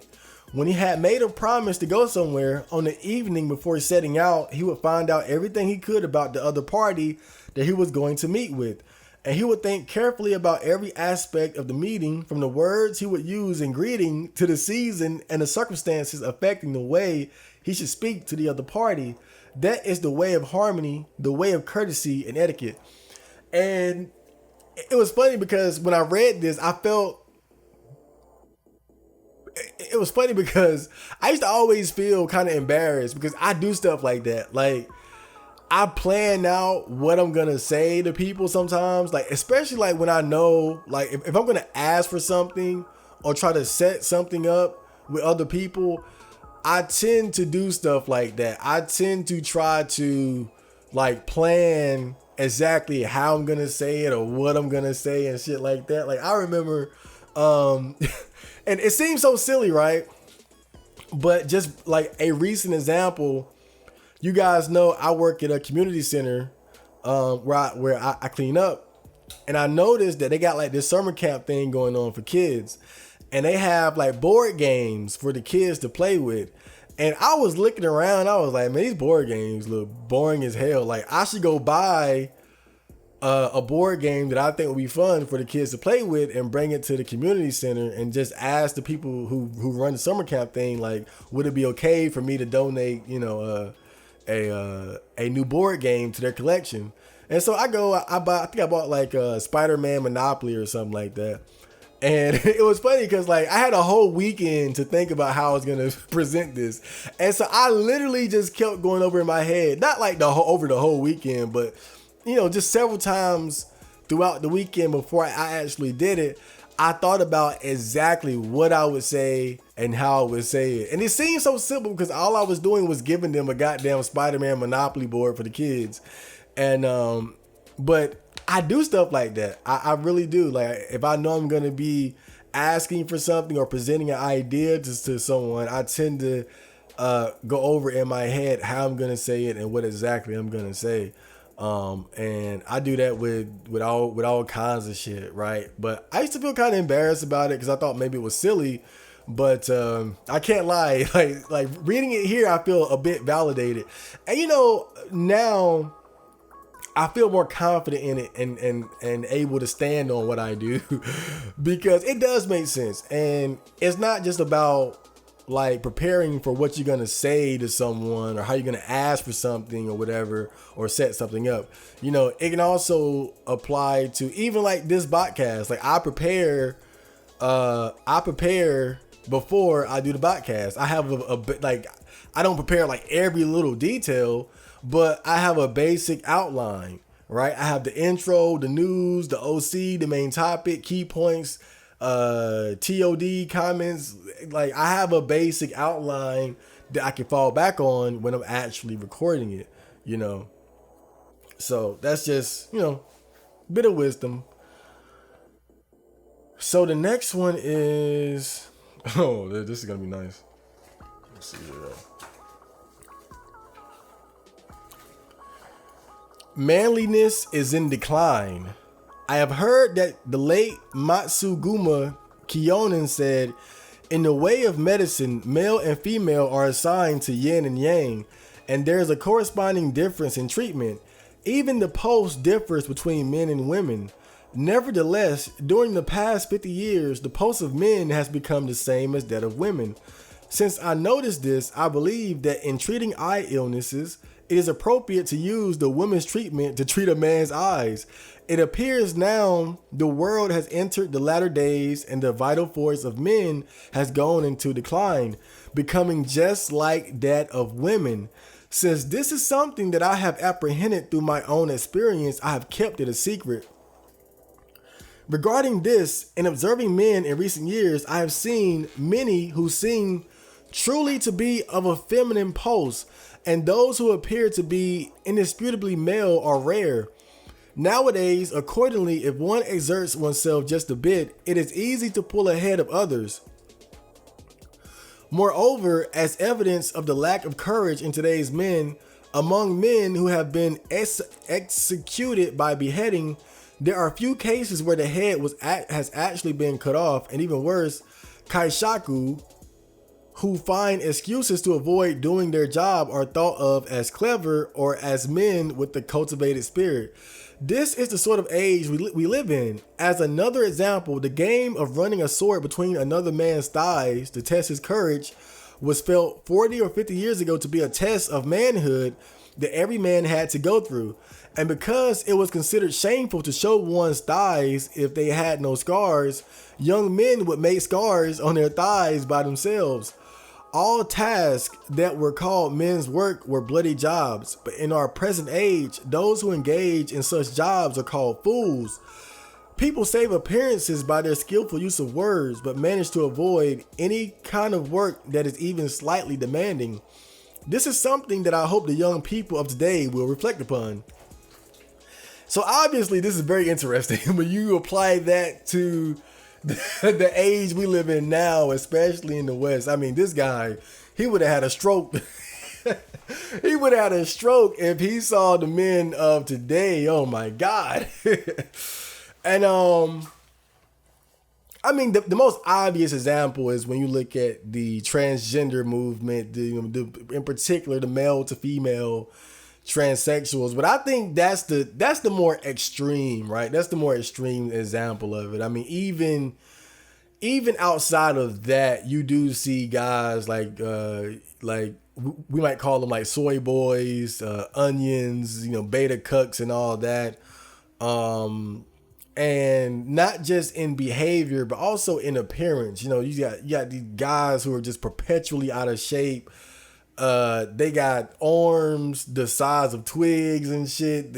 I mean, just men who are weak mentally, physically, and emotionally. And certainly, I'm not the most masculine man in the world. I never would claim to be. But, I am someone who appreciates cultivating and developing his own masculinity. And, that's always a continued endeavor of mine. But at the same time, I don't really have anything against men who are more feminine, even like very overtly feminine, and not even like just in like a homosexual sense, right? Because we always, I think that unfortunately, but also reasonably, there's a perceived link between femininity and homosexuality. But even outside of that, even with just guys who are just more like, I guess you would say like passive or not overtly masculine, I think that to a certain degree, it can also be seen as an expression of one's true self as well. Because I think just because you're male doesn't necessarily mean that you're masculine by nature. I think that the same way you have feminine males, you have masculine women. You have women who are more masculine. And I think sometimes to a certain degree, it can be an expression of one's true self and true inclinations and whatnot. But also, I think the problem with that is that you have to admit that in order for men to even be allowed to not cultivate their own masculinity, to not be masculine, it shows that the era and the times that we're living in has to be softer, has to be less demanding, and I think that's why men being feminine is seen as such it's seen as being a much more troubling thing than women being masculine. Because if you look at it like this, right? Like if we were all, you take away the comforts and the luxuries of modern day living, and let's say we go back to living in like tribes and shit, like we in huts and villages, and we're constantly at war with each other. As a tribe, you can't afford for your males to embrace femininity. Your males have to embrace an extreme version of masculinity in order for your tribe to survive. Men being able to embrace femininity and express femininity is quite simply, it's a luxury of living in times of peace, because in times of war, you simply can't do things like that. And I think that's why society really has such a disdain for feminine and weak males, because I think it might be, maybe it's just so deeply rooted in our consciousness and understanding that men need to be men. Men need to be masculine in order to protect and uphold the structure of the tribe, of the community, of our society. But I'm just saying, me personally, I don't really have anything against guys being feminine. I just think that it's a luxury of living in times of peace, because if we lived in times of constant conflict and war, one, your environment would have naturally molded you into being something more masculine, and inevitably.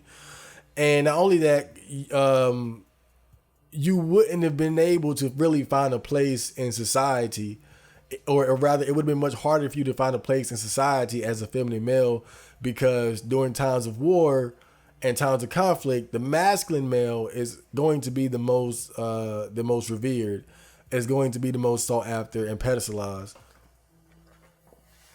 But I just think that this is men being more weak and feminine is almost like an inevitable consequence of fighting your way into times of peace and luxury.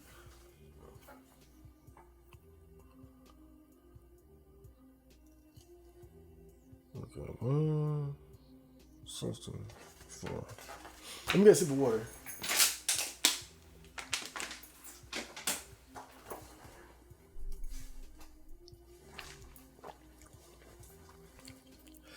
If one asks of one's heart, how will it reply? There is nothing quite as precious as the second line of a certain tanka, which goes, if one asks of one's heart, how will it reply?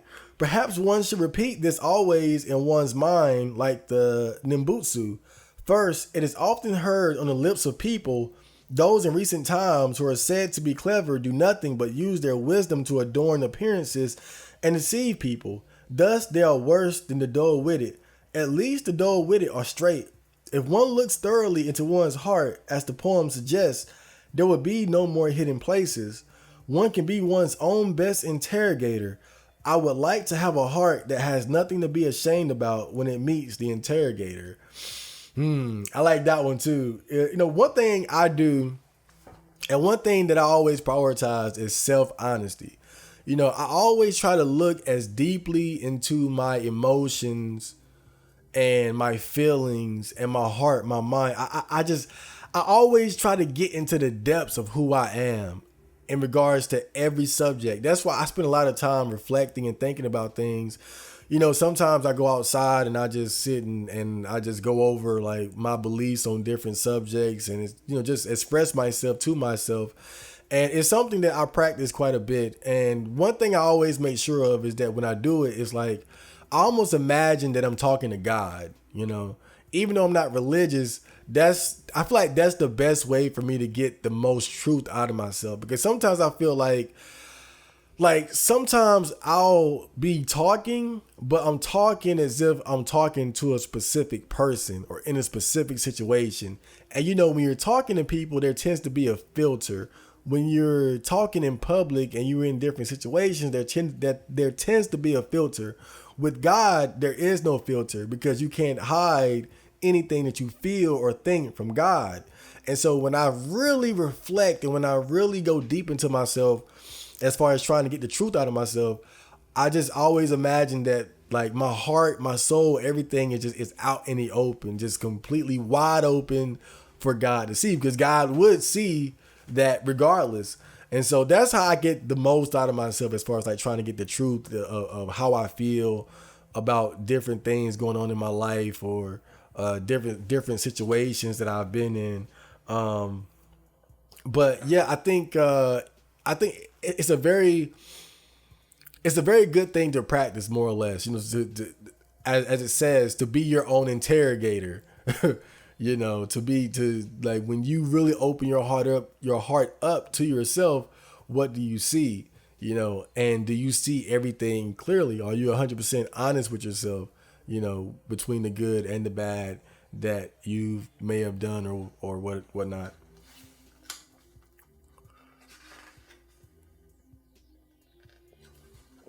So this one says, there is always room for improvement. An elderly swordsman said, one's whole life of practice follows a certain order.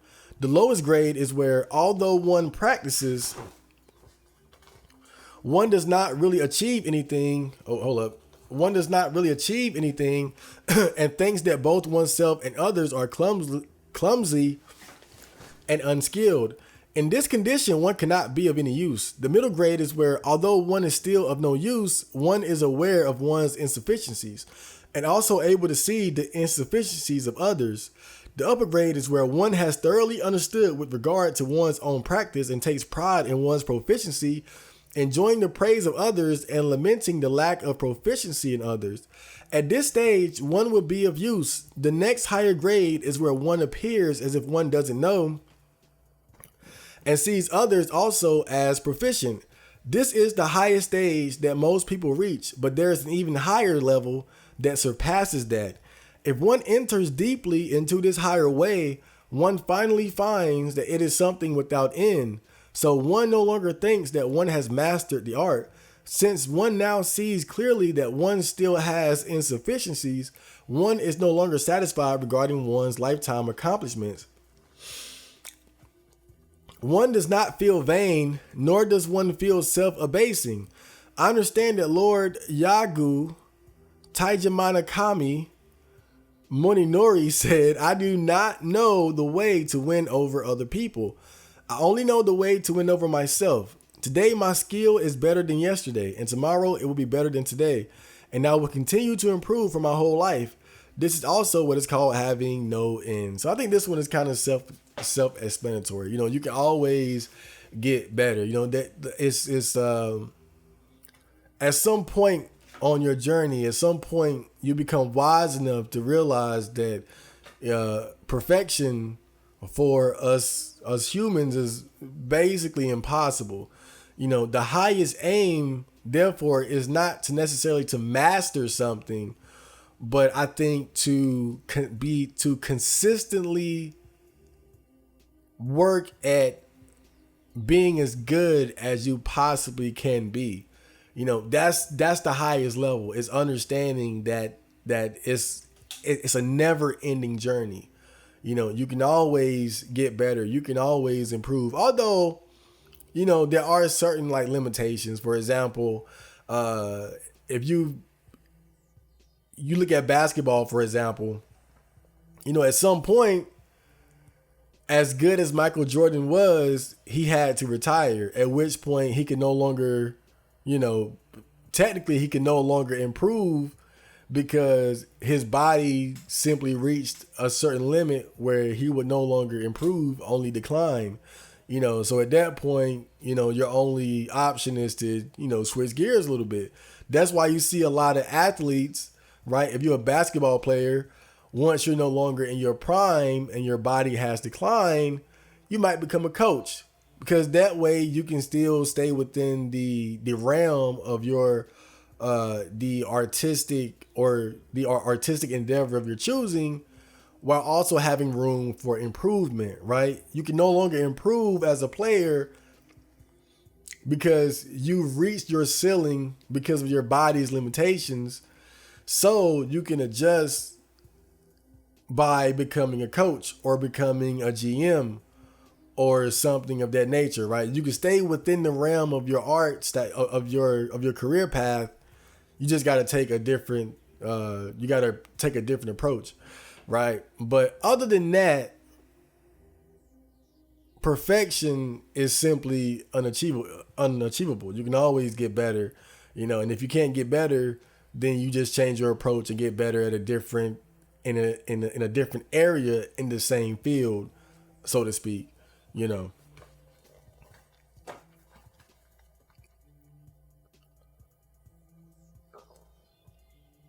So this one says, never lose sight of your own faults.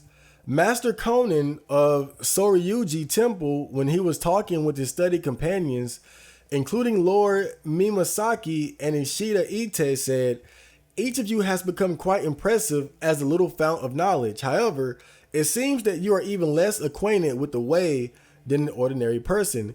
Ite objected, there is no other way than the way of the sages and worthies, which one learns about through studying Chinese books.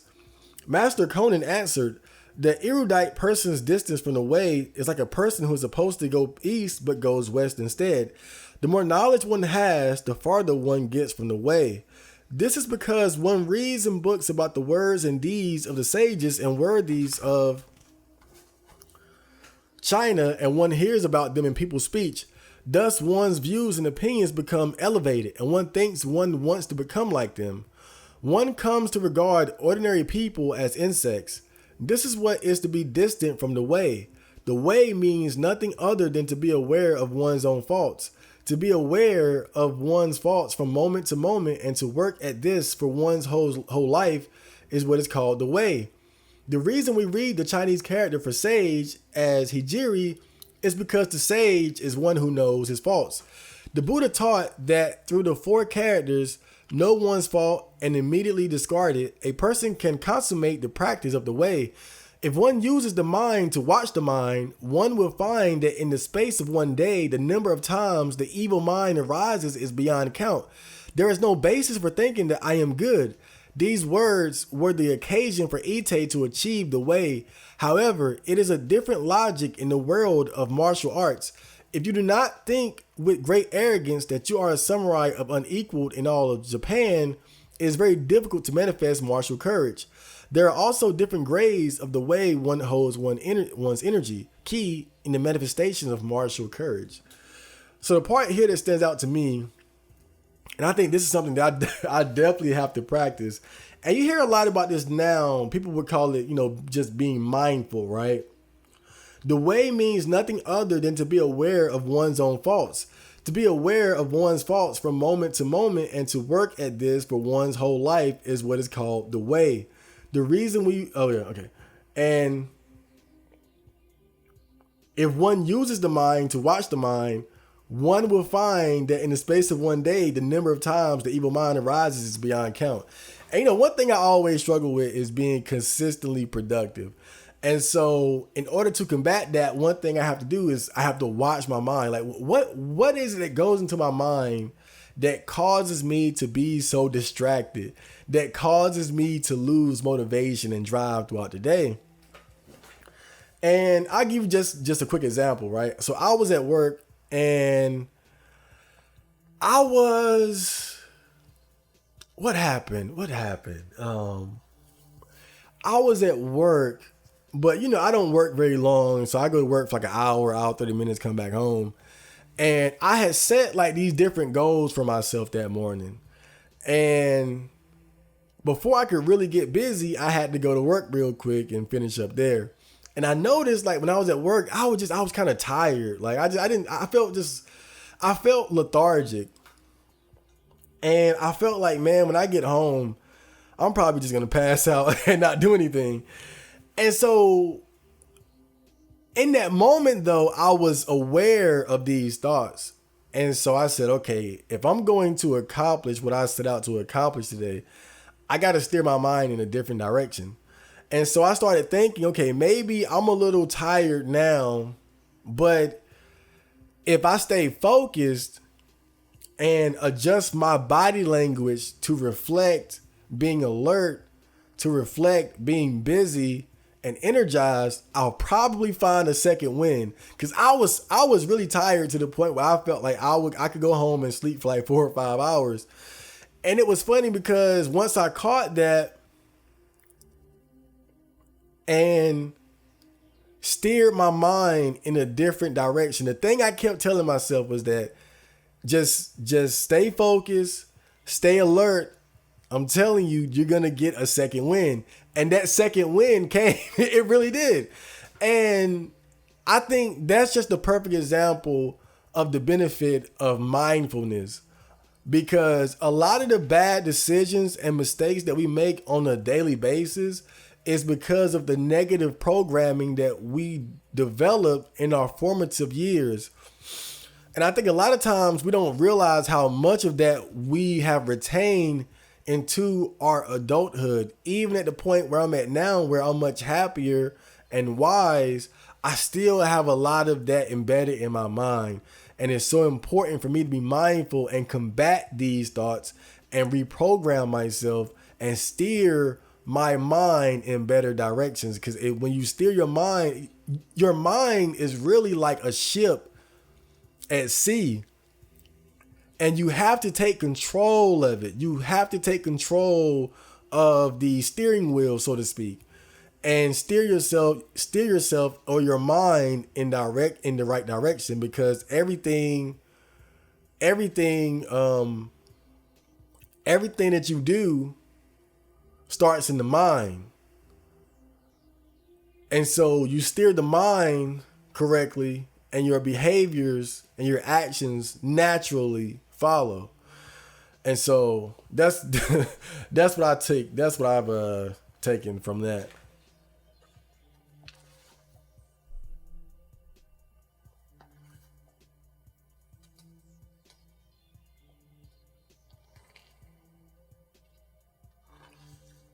Let me get a sip of water.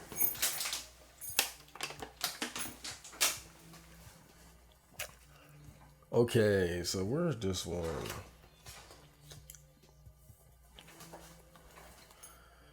Okay, so this one says, hardship is a beneficial experience.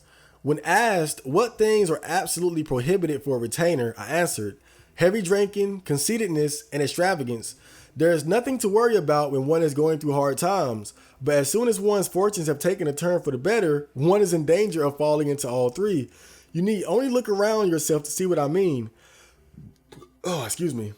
Gradually, people get swell-headed and complacent, and soon they fall into conceitedness and extravagance, becoming quite a sorry sight to behold. For that reason, if a person has not seen hardship, his disposition will not become firm and solid.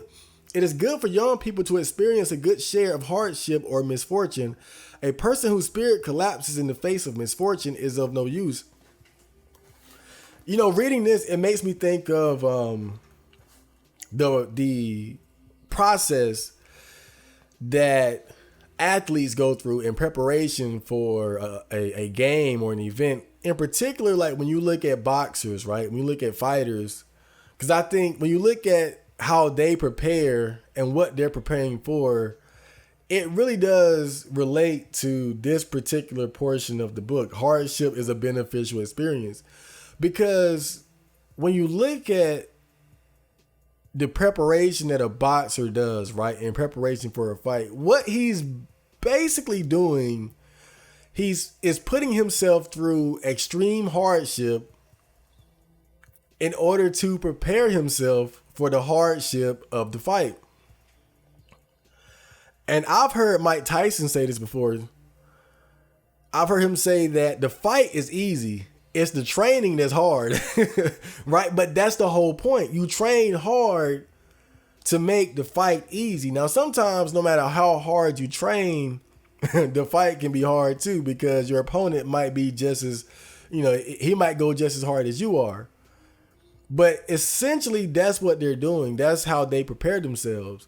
You push your body to its limits. You do thousands of push-ups and sit-ups. You run hundreds of miles and you spar hundreds of rounds and you jump rope and you do different exercises. You're swimming, you're watching film, you're meditating, you're eating the right foods, you're abstaining from junk food and sex. Like, it's all in preparation for the fight, but all of that preparation is very difficult.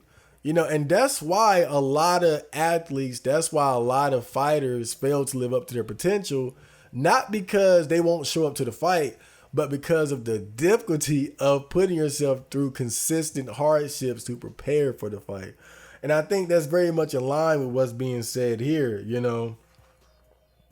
It's good for young people to experience a good share of hardship or misfortune, because the unfortunate reality that we all deal with is that, if you have nothing but good times, it tends to make you soft.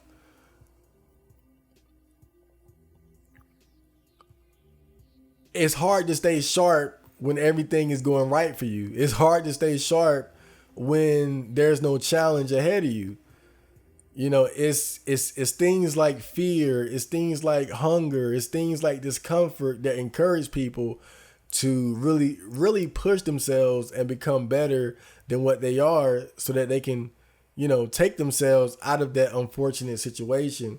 But then it's kind of like, it's a cycle too, because it's like the hardships that you go through encourage you to become better, encourage you to become tougher. And then you become so tough, you get yourself out of that situation into a better situation. And the better situation makes you not as tough anymore. So I think Marvin Hagler, the boxer, I think he once said that it's hard to get up and run at 4 a.m. in the morning when you wake up in silk pajamas, right? So you got to stay hungry. You got to stay hungry. And I think just like Joe Rogan says, self-imposed challenges. I think when you read something like this, as men of the modern era, obviously we're not about to just fling ourselves into the woods so we can go through some hard shit. Some of us anyway. But I think there are different things that we can do just to, make things, just to, challenge ourselves a bit, Like, instead of driving to work, ride your bike or run to work or something like that.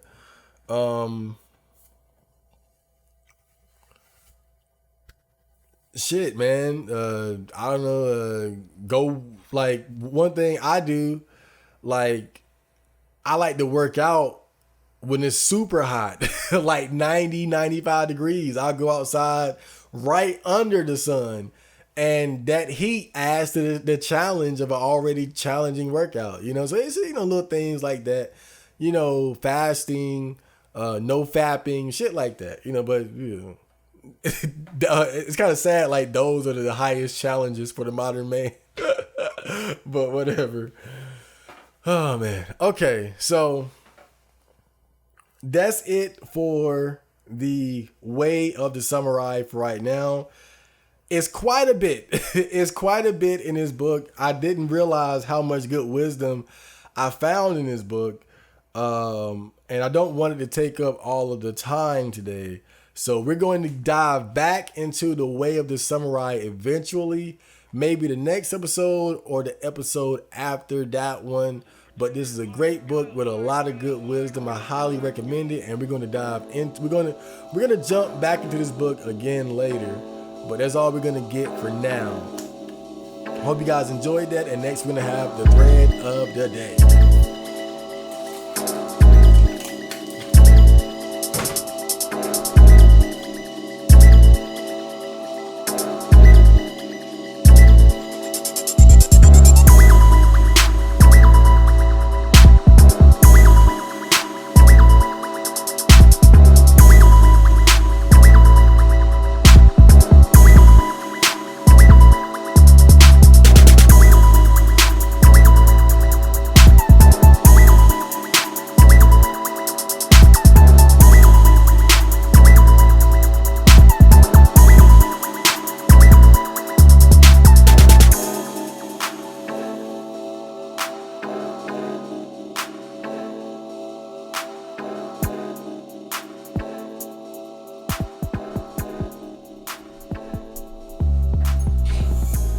So, hello, people. Yet again, we have the thread of the day. So, this one is kind of interesting. I got this from R9K, and the OP says male standards are rising through the sky. Let me see the water. It says male standards are rising through the sky. Is it over for women? Why are men like this? So, just for some context, so whoever the OP was, he snagged a post from Reddit. Now, let me see if I can get okay. So, if you don't know, I think there's a subreddit on Reddit where people can post their picture to get a rating from other Redditors. And so this female, 25, she posted her picture and she says, hey, so I got called a 3 out of 10. And a bunch of dudes told me I'm a 5 and 4 out of 10. So I think I might be quite ugly. I don't know, quite frankly. Verification last slide. Okay, so when you look at this girl, obviously she's not unattractive. She's not super pretty either. I mean, she's like average white girl, right? She's average. Yeah, just an average white girl. I know me personally, now I don't know what her body looks like, but me personally, when I look at her, like I find her attractive. If I had a girlfriend of that level of attractiveness, I'd imagine I'd be quite satisfied, to say the least. But obviously this thread is kind of tongue in cheek. It says it's over for women. Why are men like this? Come on, this was obviously like either it's a troll or he just trying to get a conversation started, so we can ignore that. But the basic premise of the thread is talking about like male standards and whatnot. So let's get into it. So the first post says, women's insecurities are their Achilles heel. So weak, in fact, it seems too cruel to even target it. I've heard people talk about that quite a bit, how insecure women can be. But I don't know. Like, I know women, pretty much everybody suffers from insecurity. But at the same time, it's like women also know their worth as well. Like, when I see girls who are like butter faces, but they have like a fat ass or something like that, and the way they show it off, it's like they know they can get legions of simps and beta orbiters just based on like having thick thighs or a pretty face or something something like that. So it's really hard to gauge the intensity of a woman's insecurity in the modern era, because it's like, on one hand, I can see how they can be insecure, especially when they're comparing themselves to other girls. And when you look at the procedures that they undergo as far as like Brazilian butt lifts and the makeup and whatnot. But then when you look at how the way they treat men, it's like they know, like, I'm at least better than 80% of these guys out here, or too good for them. And then this guy says, yeah, I bet she has no problem getting sex or relationships. So who cares what she thinks? She's clearly wrong, and those guys' opinions don't matter. And that's a very good point too. And I think that other people mentioned this in the thread, but you also have a phenomenon of like people, especially girls, they make posts like these because it's like, it's a humble brag, right? It's like, you know, you're attractive. You know you're not ugly, but it's like me, I'm kind of the same. I'm kind of a little bit. I'm kind of the same in that I'm at that level where I know I'm not ugly, but I know I'm not like hot, right? So I could put myself out there and be like, oh, am I ugly? And I know I'm going to get at least decent reviews because I'm not ugly, but I'm not hot either. So of course, I don't do shit like that, but I think that's basically the type of people who make these kind of posts. They're not ugly, but they're not super hot either. But they're aware enough of the fact that they have a certain level of attractiveness about them, and they kind of know what to expect when they ask people, "Am I ugly?" Like, of course you're not fucking ugly. Yes, lower their self-esteem so I might have a chance. I guarantee she'd have 100+ matches on any dating app within a day. Absolutely true. This guy says she can't get Chad and refuses to settle for her looks match. Many such cases. Also, she looks nothing like that. The picture has tons of filters on it. I don't see the filters, but I think that might be too much of an assumption. You know, she can't get Chad and refuses. Come on, every girl isn't exactly like that, but it's R9K. What do you expect?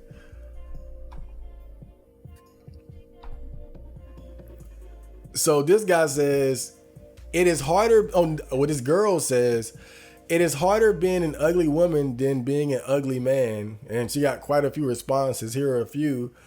Nah, even ugly women get guys. Ugly guys don't get women, even factoring in money. And I think that's it's true and it's not true. Ugly women, I'll say this. It's much easier for ugly women to get girls than it is for ugly guys to get girls. But ugly guys get laid too, let's be real. I think one of the main things holding women back is more so it's weight than being ugly. And even then, fat girls can get it too. But I think that's more so important. Because I'm just saying it's rare or really pretty much unheard of for me to see a girl that's not able to get laid just based on being ugly. If she's fat and ugly and sloppy and disgusting, then sure, I can see how, but even then they find a way, you know. But I think if a girl is just ugly, nah. Then this guy says only if you're really ugly. And I think then you got to be like deformed or some shit. And then this guy says, men will literally fuck anything with a pulse, like everything to do with the male experience. Women would never understand the level of desperation and depravity some guys have. You could be a girl, have half of your jaw literally missing, and you could still easily find a man to keep you minutes after announcing your plight online.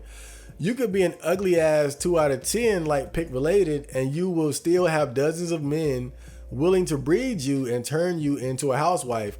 Absolutely none of this can be said for men. And I think this is true. This is true as hell. You know, when have you ever seen a girl put herself out there like this? Even if she was ugly, even if she was fat, when has a girl ever put herself out there like this and didn't get a decent amount of offers? You know, whereas as men, even decent looking guys, if you put yourself out there like this, like, oh, I'm lonely, ugly, I want a girlfriend, I'll take anything, you're not going to get much, if anything.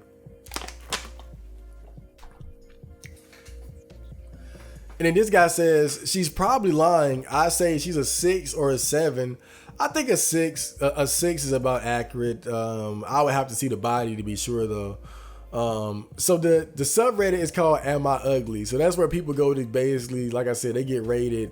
And you know, obviously it's going to appeal to a lot of, I mean, as this guy says, why are you taking anything anyone says from that subreddit seriously?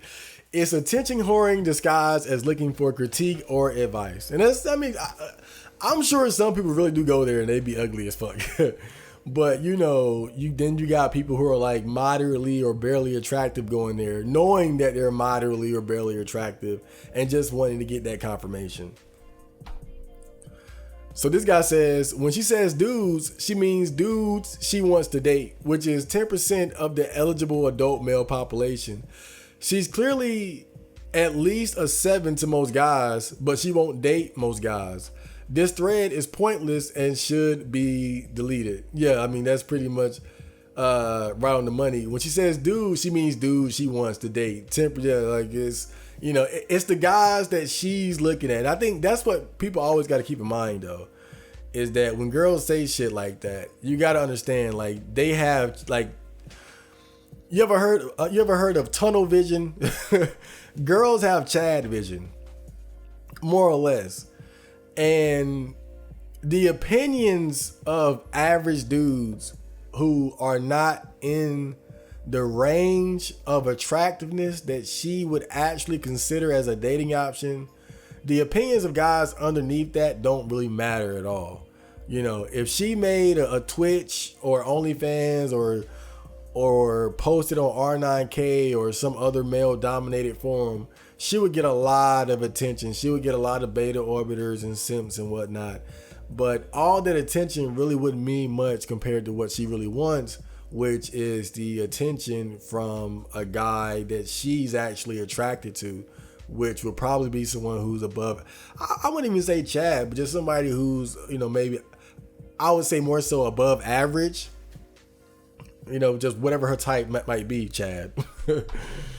So this guy says, bad way to ask. In real life, and in her mostly white community, yes, she's like a 4. On the internet, every horny brown incel would DM her and beg to see pictures of her turds or whatever, just because she is white. Now, I think that's an interesting take, because I think when we look at girls like this, we compare them to the wide range of different women of different shapes and sizes, ethnicities, backgrounds, facial structures and whatnot. We compare her to like everyone else. And when you do that, she seems like, maybe she seems like, okay, I could, she's average, she's good, I'll take that. But like he says, like in her mostly white community, right, when she's really a dime a dozen, that's a good point. In her mostly white community, she's really not special.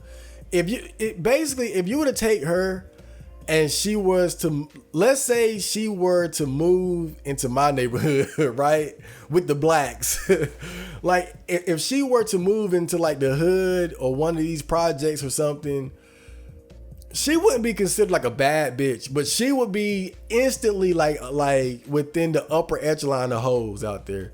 Let's say she was some ratchet white girl who happened to live in the hood. She would instantly be in like the upper echelon of hoes out there, just because she's white and skinny. Period.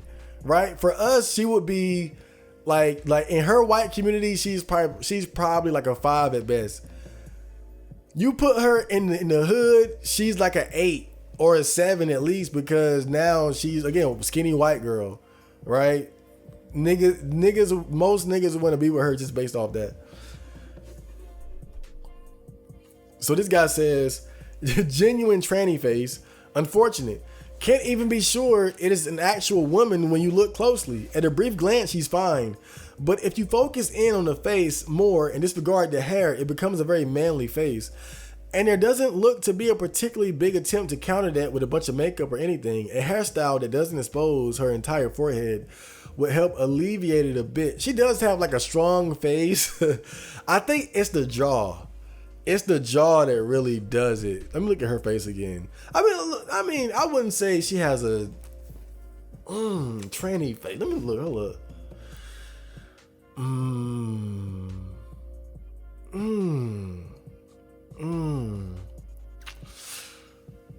Damn, I can almost see it, but not quite. Not quite. I think she has a. It's the jaw though. It's the jaw. She has a. It's not ridiculous, but she does have a strongish jaw area. She does have like kind of a. I don't know, like almost, but I think realistically speaking, you wouldn't even really be bothered by it. To be fair, it's not like, for example, Bruce Willis's daughter, who has a chin just like him. Like that's crazy. But her shit is really kind of not even that. Nah, she alright. This guy says any young, non-obese, non-fat woman is automatically minimum a 6 out of 10. And I would agree, but you got to throw in too that she got to not be deformed. Not obese, not fat, not deformed. You're at least a 5 or a 6. In today's dating market, that's your value. 5 or a 6. But that's why guys always say, just don't be fat. That's the top number one rule for women. Just do not be fat. You know, me and my friend, we were just talking about this girl that we know, and I ain't seen her in years, and he showed me a video of her, and I was like, you know what? She really not ugly. She just overweight. If she wasn't fat, like she would be like she would be like a borderline 6 at least. But because she's fat, she's like a 3. You know, she got a sloppy fat body and a fat face. You know, but if she was just skinny or fit, like took care of herself, like she would automatically be a 6. But unfortunately, the cheeseburgers take priority over being fit. So this guy says, "Get the fuck out of here with that bullshit, you hillbilly fucktard. I am an Indian, been on the internet for more than 15 years now, and I've never messaged a stranger girl of my own ethnicity, let alone a foreigner, in a creepy way or without reason, and so have none of my friends. You whites are more disgusting than any race to exist, and you are solely responsible for the collapse of the society by putting pussy on the pedestal like the degenerates you are. Stop fucking projecting. I am tired of your little horny white asses thinking how gentleman of man you are. Meanwhile, you literally jack off to women's feet. Fucking lunatic ass, gay ass, hemeritard. Enjoy your burger while you watch your horrible wife get railed by literal niggers. Fuck you and your glorified shithole nation. M for Pajit, third Wolder, shit skin, street shitter, ugly yada yada. Suck on my average brown cock. I thought this post was interesting because you do see a lot of people throw shade at Indian guys for being like creeps. And this guy, he was basically just pointing out how it's a lot of white guys who are creepy as fuck too. Now, I'm not trying to undermine the Indian creep phenomenon. That's definitely real. But I think that we do kind of forget how like these like weirdo stalker Cheeto dust overweight basement dwelling white weirdos be doing a lot of the same shit, right? But I think he made a good point because Indians get a lot of the blame. I think Indians have been getting a lot of the blame for like creepy shit online when there's a lot of white guys, black guys, Asian guys doing a lot of the same shit. Okay, so this is a girl, I'm assuming. She says, they can deny all they want, but men, especially incels, for some fucking reason, have insanely high standards. I've been rejected by every incel I've talked to. And I go for the more extreme ones too. LOL. Life is a fucking joke. Would be better to just end it all. Doubt. I always got to doubt. When I see girls say shit like this, I don't believe it. I can't imagine that she could post on Reddit or R9K or Sock and say I'm desperate for a girlfriend or boyfriend, whatever the fuck, and not get offers. I'm not seeing it. I'm just, like, I would love to take her and just say, okay, let's go to Sock. Post a picture and say you're desperate for a boyfriend. You'll take whatever you can get, and then just she gets just rejected by every incel or whatever she thought. No way. If this is true, you must be a 2 out of 10. A lot of men here would give one of their nuts for a 5 out of 10 waifu with a good personality. Usually when women say this, it means no 10-10 will talk to me. Not even a 9-10 guy from church. Isn't he like a virgin? Ugh. And then she says, I'm average looking. I don't want a 10 out of 10. I said in my post, I go for the extreme incels as well. And then this guy says, please marry me, milady. But as you would imagine, that little conversation didn't really go anywhere. But I always have to be skeptical when girls say shit like that. Because girls love to make themselves out to be the victim. Like they struggle in dating just like guys do. You know, I think that girls have their own particular struggles when it comes to dating, but it's nothing like what guys go through. And I'm not trying to play the victim Olympics here. You know, it is what it is. I think that when it comes to dating, women have a big advantage over guys, even the ugly, fat, less attractive women. But, you know, dating and sex isn't the end all be all. I think it's a realm that women dominate and have big advantages over men in. And I think that I would just like to see women accept that and acknowledge that. Stop trying to make yourself out to be a victim. Like, you run this dating shit with an iron fist. Embrace it. Stop trying to be a fucking victim. Stop posting these dumbass threads. Oh, am I ugly? Knowing damn well that you can have 100 orbiters in no time. Knowing damn well you can make thousands of dollars on OnlyFans and Twitch and whatnot, and get your Amazon wish list gifted to you in no time. Dude, just get the fuck out of here with that bullshit. Embrace it. Embrace your power. Stop wanting to be a goddamn incel. Shit. So that was the thread of the day. I hope you guys enjoyed that. And then next we're going to have the comments. So you guys sit tight. Stay tuned.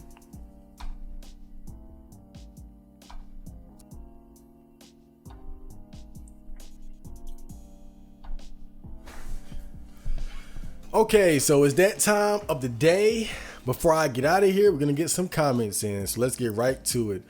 So Fummy says on the Nightwalk vlog, episode 21, the name brand height, the short girl still wants 6 foot guys because it's not how much taller than she is that matters, but how much taller than other men. And I think that's a very good point, because it's like, even it all plays into that whole like social aspect of it, right? Where it's like, okay, I might be taller than her, but because I'm shorter than other guys, and even worse, if I'm shorter than her girlfriends, boyfriends, how does that make her look? Again, I think it's just like having a Android versus having an iPhone. If you have a boyfriend who's shorter than your girlfriend's boyfriends, that's almost like you have an Android and they have an iPhone. Or you're wearing New Balances and they have Jordans. You know, that's just how it is. Hermit of Babylon says, thanks for listening to my song, man. Much appreciated. No problem. You know, I plan on expanding on the OC segment of the Botcast, you know, having more music dedicated episodes and whatnot. But you know, right now my goal is just being more consistent with getting them out. And then once I get that down pat, we're gonna have you know, we're gonna focus more on like original content and music and shit like that. But thanks for the comments. And haha with a story mark says, my specific theory on the very short girl's tall guy is that it makes biological sense for a shorter and physically weaker girl to want a much taller guy. Very short, small girl requires an even bigger than average guy to protect her because she's so physically deficient. It's just a theory, but I also think that's why a lot of tall girls don't seem to care about height as much, whereas shorter girls seem to have even more preference for height. This lines up with what you were saying around how 5'8" girls are usually okay with guys that are around 6 foot tall. They don't need to take it to the extreme because they aren't as small or helpless compared to a tiny girl. But I also agree on the status symbol thing, which I think is a big part of it. Also think about it from this angle. Say a 5 foot tall girl wants to have kids. Would she be happy with a 5'3" guy and risk of having a 5'3" son at best? No, she would want a guy with better height genetics to balance her own disadvantage out. But that's why I also think some guys have the wrong idea when they think if they're short, they have a better shot at a 5 foot tall girl, when really that isn't true. Say someone your height probably has a better shot at, say, a 5'5" girl than a girl who is 5'2" in terms of height alone. I am like you though. I have stepped out of the dating relationship game. Too much effort and risk for reward that isn't all that great. But watching this all from the sidelines is crazy. It is getting so much worse for men. I'm glad I'm just focused on other things now and got out of my past relationships without child support, alimony. I feel blessed. Blessed we are. I swear, man, I'm about to upload that new night walk vlog about, you know, embracing virginity and whatnot. That's so true. But I think the whole thing about like the biological side of it and genetics, you know, women wanting a taller guy to balance out their own shortness, right? Because 5 foot with 5'3", at best you're gonna have what, 5'4" at best, right? You know, but if you're 5'2" and you're getting with, or 5 foot and getting with somebody who's 6 feet tall, maybe you have a son who's 5'8", 5'6", something like that. But what's interesting about this is, why don't men really think in those terms? That's the thing about it, because I always said the only way I have kids, the girl has to be much taller than me and richer than me. Like me, I'm taking a page from female nature. Because it's certain things that women are just better at guys in, but guys are too egotistical to realize. And the whole genetics and hypergamy thing is actually very smart, right? Because why should I settle for a girl who's 5'4" and make a son who's 5'5"? Shouldn't we be more selective too? I know it makes it much harder because men tend to be more desperate. But I think if men held the fucking line and weren't so desperate, you know, we could make the world a better place, right? Instead of your son being 5'5" because you're 5'8" with a 5'2" girl, you could be 5'8" with a 6'2" girl and make a 6 foot son or daughter. You see what I'm saying? Why don't we think like that? That's what I'm saying.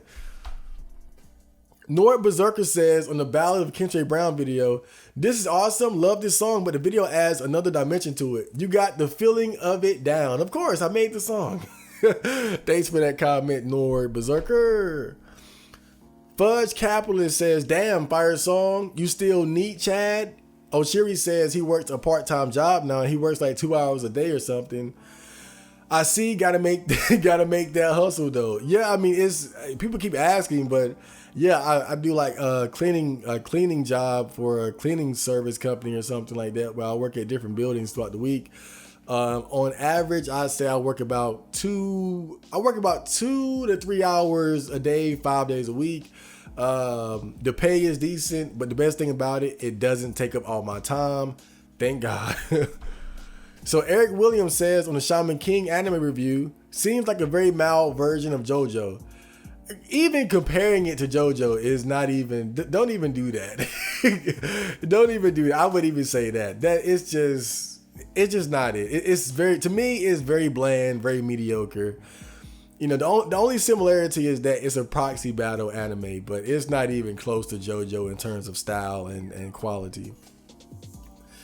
So Jake B says, "I enrolled into college now, but I'm pleasantly surprised to find out the college is 72% female." That sounds so awesome. I swear to God, man. Oh God. You know, I'm firmly on the path of wizardry. I'm a straight wizard now, you know, 30-year-old virgin. But man, I gotta say, I can't lie. I would love to have been able to see like how I would operate it in a college environment, you know, where it's just so many women. And you know, statistics show that more women are going to college than guys. So damn, dude, it's gotta be if you're like extroverted and social in that type of environment, oh God, the sky's the limit. So Satori Blue says on the Amuro remix, "Also, can you please release Space Love so I don't have to keep going back to your stream for like 2 months? Love drill music, my favorite of your album so far. Couldn't say hello, still number one though. Power Suit is a banger too. Thank you. Drill music coming soon." Earthshine Look Inward says on the Nightwalk vlog, episode 19, War of the Sexes, "When the barbarian is at the door, traditionalism announces his arrival. Look at Ukraine. Men have to stay behind and fight because we are expendable. Women have a choice." Exactly. And you know, Coach Greg Adams, he always says that when the barbarians are at the door, it's too late. It's too late. But it's like at this point, you just have to accept that that's the nature. That's the nature of men. That's the nature of life. You know, when during times of peace, gender roles tend to just fall all to pieces. But when it's time for war, that's when women want to be women and society expects you to be a man, right? And I don't know how true this is, but I heard a story about in the Ukraine, there was a male to female transsexual who wanted to get out of fighting in the war. And they were like, nah, now you a man. I don't know how true that is. I just heard that. I saw it out the corner of my eye while browsing the internet. Maybe it was bullshit. But that would be so hilarious because again, like I'm telling you, like what would all this transgender shit become during a time of extreme war? You know, will we still accept that a man can just decide to be a woman all of a sudden? You know, what happens with Chad Marco? I'm sitting here all muscular and fit and shit. And then I say, oh, actually, I'm a woman. Right? Now you want to debate it? Now you want to have a conversation? Now you want to question me? What about before? That's the type of bullshit I'm talking about. Because I guarantee you, if it'll be a big difference between the standard set for what it means to be a woman during times of peace and during times of war. Right now, I'm sitting here a whole man, but I can decide to be a woman just by dressing up a little bit, right? And people go along with it. But if we in the middle of a war, they're not gonna buy that shit. I guarantee you. They're gonna say, get your ass up, put on these damn boots. But that was the Botcast. I hope you guys enjoyed that. I tried to make this one relatively quick for easy digestion. The next episode, I'm gonna leave that as a surprise, but it's gonna be coming relatively soon. So I hope you guys enjoyed this episode. And Chad Marco out. Johnny.